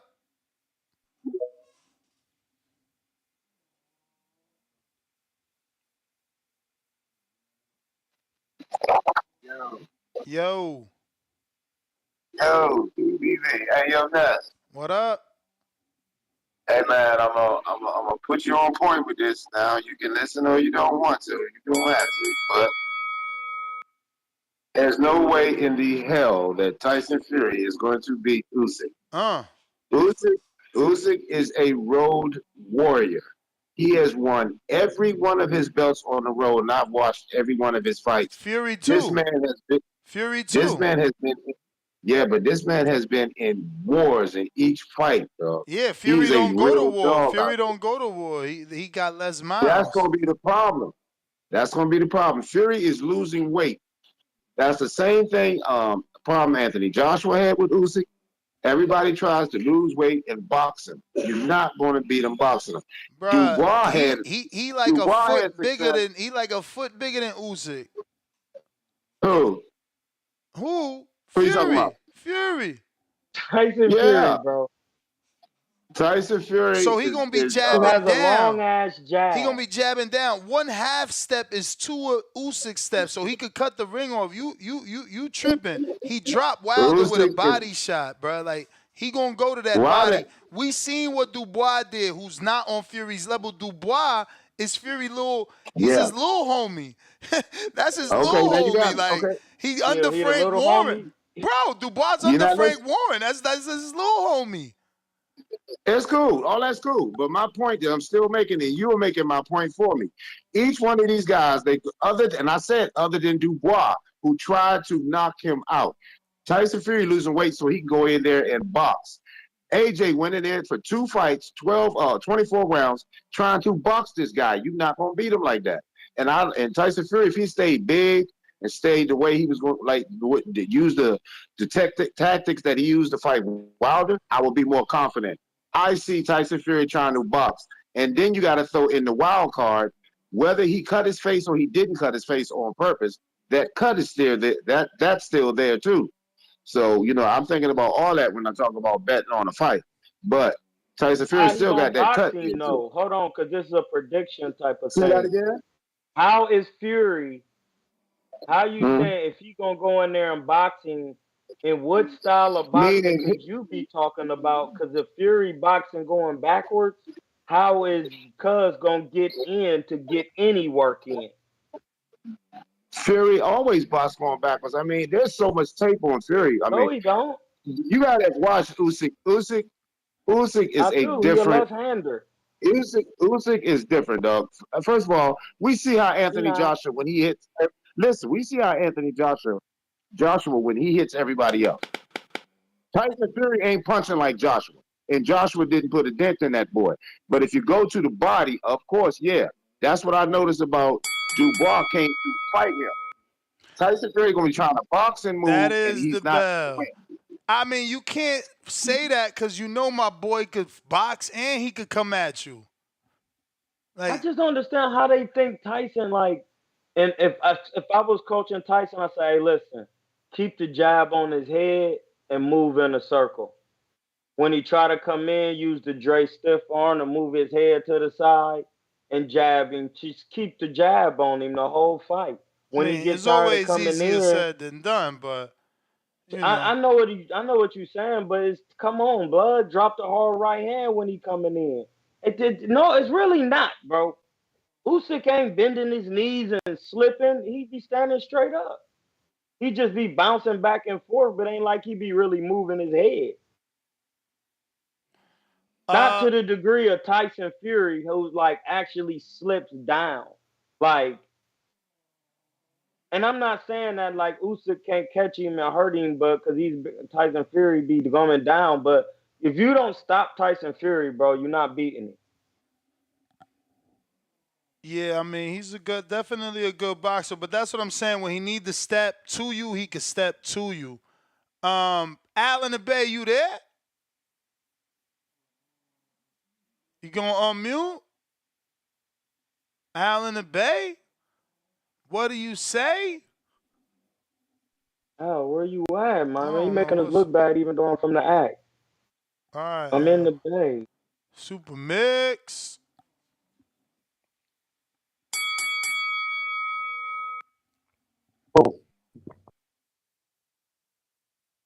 What up? What up? Nah, man, just I'm looking forward to that weekend. We're gonna be out in Vegas anyway, so I haven't been to a single mile fight. That's on my bucket list. Haven't been to a Canelo fight in like since the Liam Smith fight, so it's been a minute. Looking forward to that. And look, man, Munguia, people have forgotten that we've been mentioning Munguia's name with a Canelo and a Triple G since their rematch in 2018. He was on the undercard. He was supposed to step in against Triple G way back in the day, and they said he was too young. So it's kind of like the Amir Khan thing. He was always chasing the big fight. The only difference is he never got beat on the way to that big fight. So I don't think it's going to be a bad fight. I think it does a solid 600, 700 pay-per-view buys. I think the one thing it's going to show for sure, if nothing else, it's going to let us know if Canelo has really slipped as much as people think. If he's really slipping that badly, then Munguia is going to have a great shot in this one. But I think he's going to duck into an uppercut or a left hook and get put out somewhere in the middle of the fight. But nonetheless, I think it's going to be an action-packed fight. He's gonna have moments, maybe land some shit on Canelo, but I think ultimately it'll be, if Canelo hasn't slipped the way people are perceiving he has, he should catch up to him and get him out of there. But I hate to break it to folks, but I just don't see that Benavidez fight happening. It's definitely not happening in September. The UFC, Well, looks like Robert confirmed that Murataya is still fighting March 29th and won't be fighting Shakur. So yeah, Shakur's saying he's back in camp and stuff. He said he's done with the soft ass shit and that. So maybe you guys got unblocked. We'll see. yeah, right.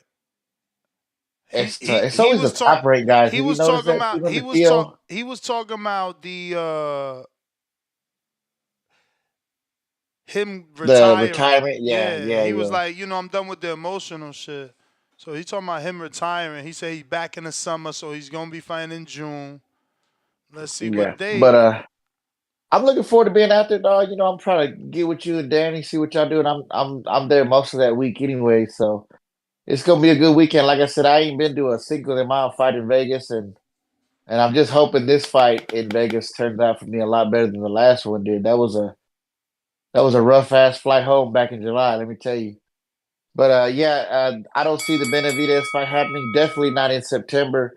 I honestly don't see Canelo fighting in September. The UFC has Vegas on lockdown at the Sphere, big all Mexican card. What they're talking about doing, so we might not see Canelo back till November, December. So, but yeah, I think. Let me get to some other callers. Judah Mando. We got LV Slugger. What up? TBV, fellas, how it sound? Chilling. They saying like Shakur retweeted. They saying Shakur retweeted. Let me see this.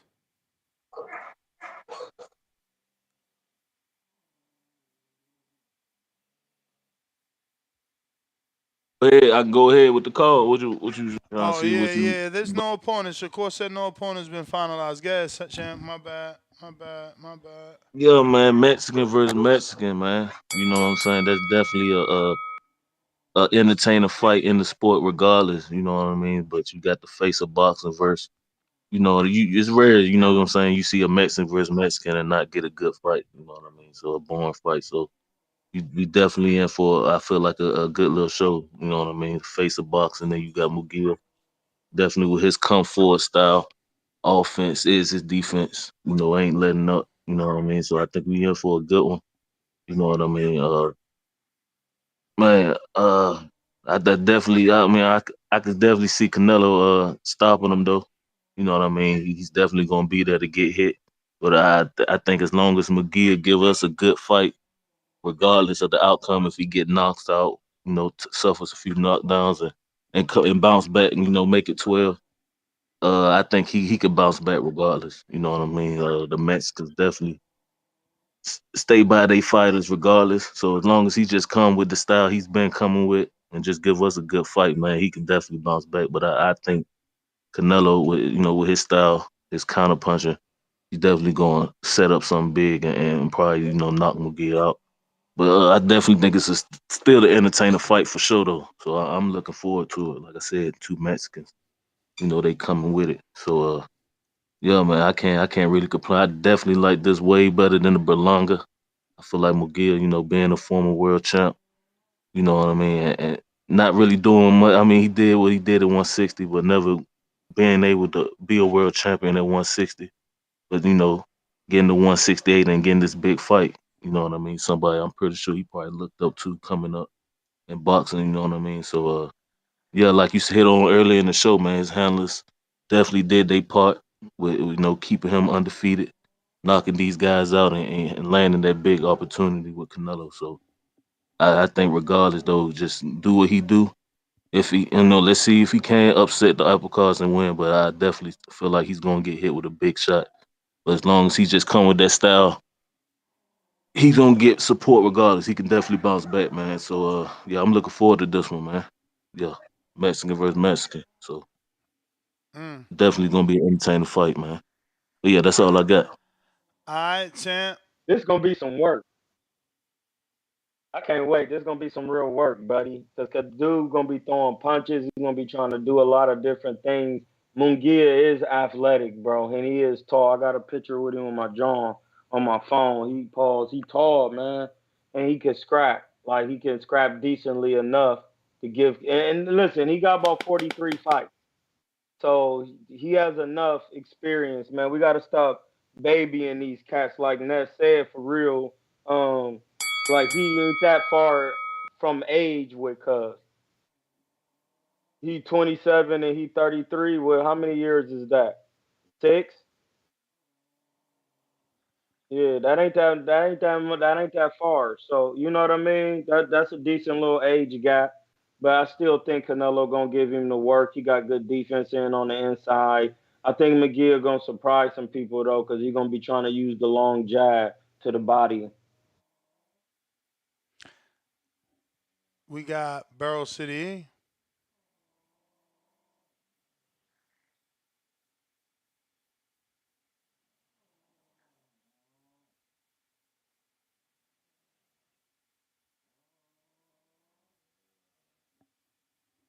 Barrel City.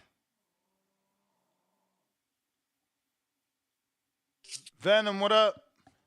Yo, yeah. Yep. Alright.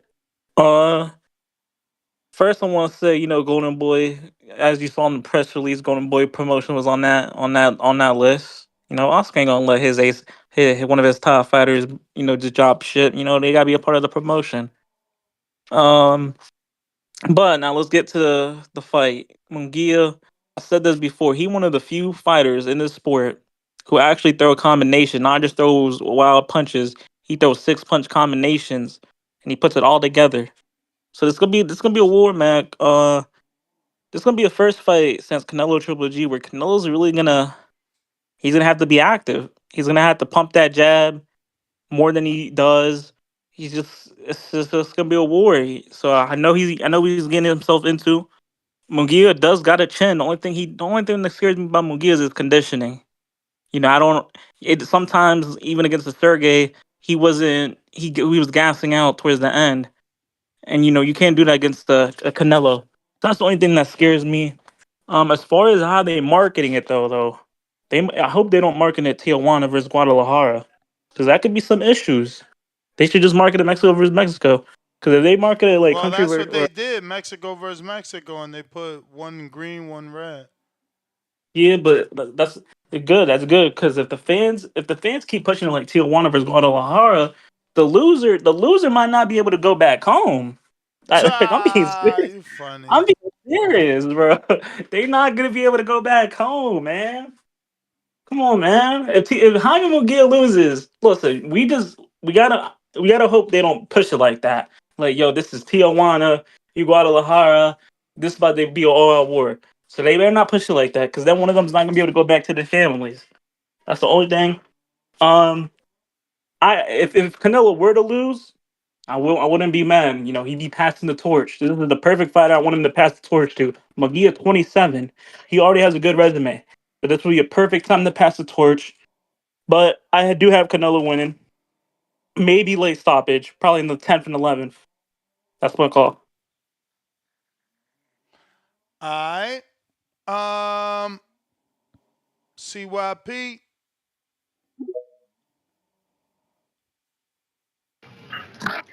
Yo, man. Let me make this shit quick. We need to pump the brakes on a lot of this shit. When we talk about Munguia, Munguia is a good boxer, but at 168, he's not much at 168. I mean, let's just be real here. At 168, he fought what, 2 times? And he fought Sergey Derevchenko, who he pulled up from 160, who's never fought at 168, doesn't have a win at 168, and has won 1 fight in the past 5 years. That's the dude he ends up pulling up. Who? You want us to switch partners? Yeah, switch. So that's the dude he beat at 168. And then he beats John Ryder. John Ryder retired after that fight. John Ryder's biggest win at 168 is Daniel Jacobs, who was inactive for 2 years. Like, let's be real here. At 168, this guy is not a formidable opponent. Not at 168. We can just keep it 100. Not at 168. If it was 160, 154, better chance. 168, he about to get his ass killed. The fact that anybody would think he would do just as good as Canelo versus Chavez, are you crazy? Chavez Sr. was already on fucking pay-per-view against Martinez before that and did good numbers. It's not the same. He's the fucking son of a legend. He's the son of the most overrated boxer in history.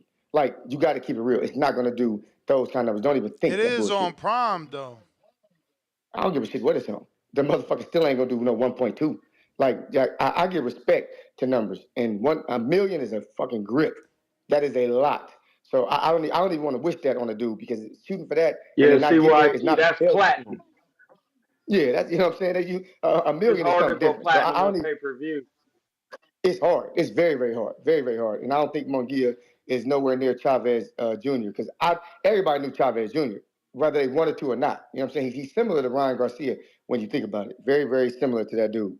Kind of hyped up, a little bit of boxing skill, a little bit of power here, but really, we all know what the deal is. But back to the topic. I'm gonna watch the fight. I'm gonna buy the fight because I've actually bought every single Canelo pay-per-view that he's ever put out for us to purchase. I'm a fucking fan of Canelo. I just don't like the bullshit. I don't like the ducking of David and the excuses being made. If David was gonna take $5 million flat, come on, man. I really don't even want to delve into that because the ears of the street, the people, the voice of the people, they all saying Canelo ducking Benavidez. No matter how we spin that shit on this show or anywhere else, that's not what the people are saying. The people are on David's side. Stand up, motherfucking David. Let's just hope that he fights David after this, because Munguia at 168 is not a formidable opponent at 168. Argue and debate it and watch what the fuck happens. CYP out. Borough City E. Wait. Is this?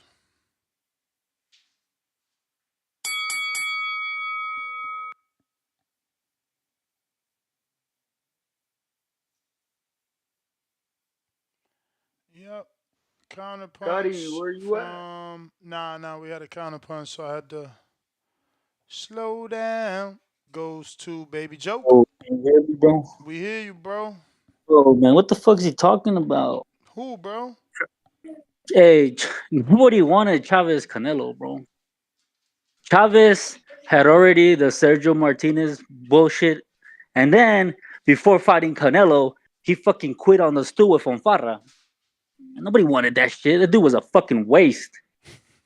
Nobody in Mexico wanted that bullshit ass fight. That was a real tomato can. That dude's career was derailed when he fucking got with El Chapo's daughter, bro. He fucked up. I don't know what the fuck happened to that kid, and he's still fucked up to this day. What the fuck that dumbass was Damn, talking you about, said bro? when he got with El Chapo's daughter? No, El Chapo's Yeah, bro, that's daughter-in-law. some real game. Daughter-in-law. What? You're Daughter-in-law. talking.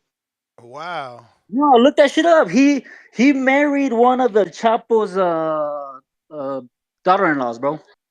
His kid got locked up. This motherfucker picked up the bitch, and half of Sinaloa wanted to kill this motherfucker.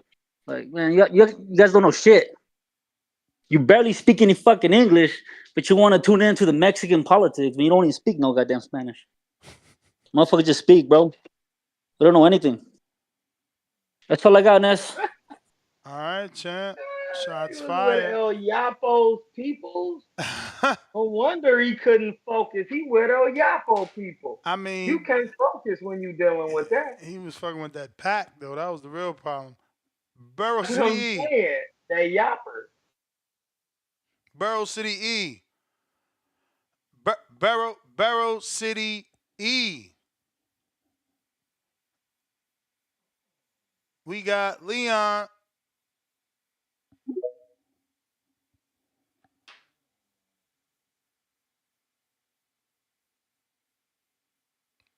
Leon, you gotta unmute. If you're watching this on YouTube, don't forget to subscribe. We're trying to get to that next goal of 195,000. Yo. What up with you?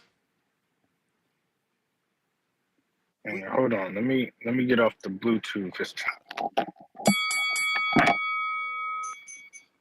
You got me? Yup.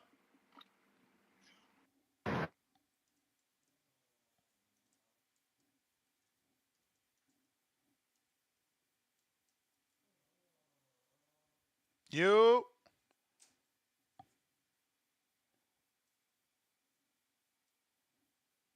All right. Khaled.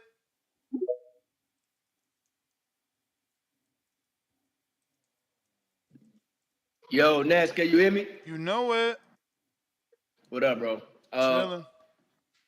Man, so I kind of already gave my thoughts on like how I think the fight gonna go. I see that.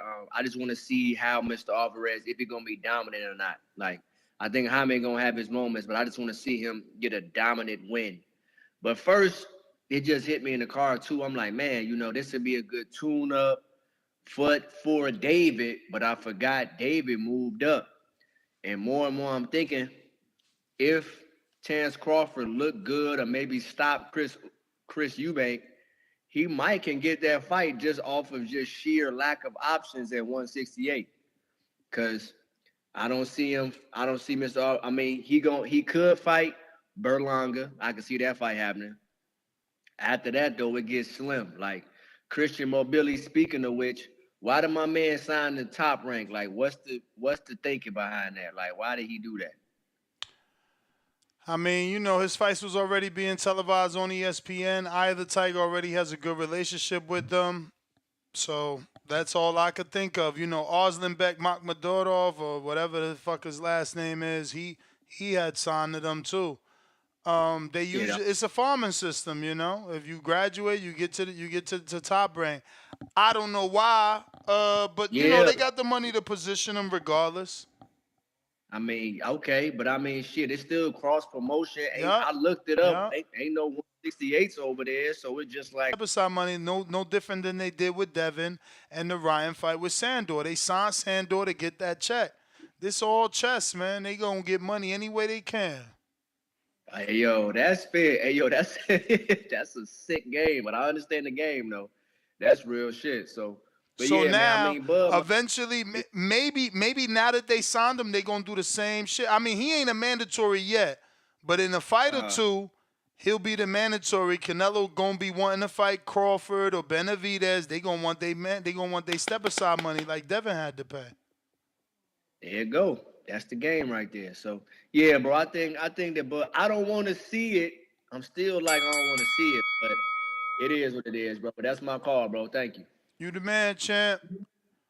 Barrow City E for the 1 millionth time. Oh, he actually gone. Okay.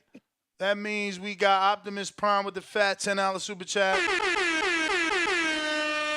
He says, remember when Jake Paul versus Julio Cesar Chavez was going to be a thing? That would have been a good fight, man. And now Jake might would have lost that. Looking back, that he lost to Tommy. We got Ryan Frazier in Canada, $5. He said, million people strong at a championship parade, but I guess us Canadians don't know anything about pride. Canadian flag emoji. Ooh. When we talking about his pride, bro. What's up with y'all? That is everybody. Yo, fams. Let them know where they can find you. Nest GTO, Instagram and Twitter. I'm back at it tomorrow morning. I just put the word to the team so I could book the studio for Hardin for the whole fight week. So, if you in town in Vegas, we going to be doing the second show all at Hardin. Stop through. Let's smoke one. Where you at, fams? Where they can find you? Or you frozen there looking down? He's frozen looking down. Oh, he's not. He's alive. No, I ain't. I was looking. Listen, bro, I'm looking at this little kid run routes on me. He is killing. Well, we got they to can find pack me it at Troy up. Entertainment King. Word. Or at Cuerno de Chivo, or at the Boxing Voice. We everywhere. Me and Ness, we about to be getting some things done. I need to be in Puerto Rico visiting my uncle Eddie Santiago. So we got to see about getting to this June 15th and doing something different. Well, we got to let that shit be official, but for sure, if you want to go, you could cover it. Yo, catch us on the next one.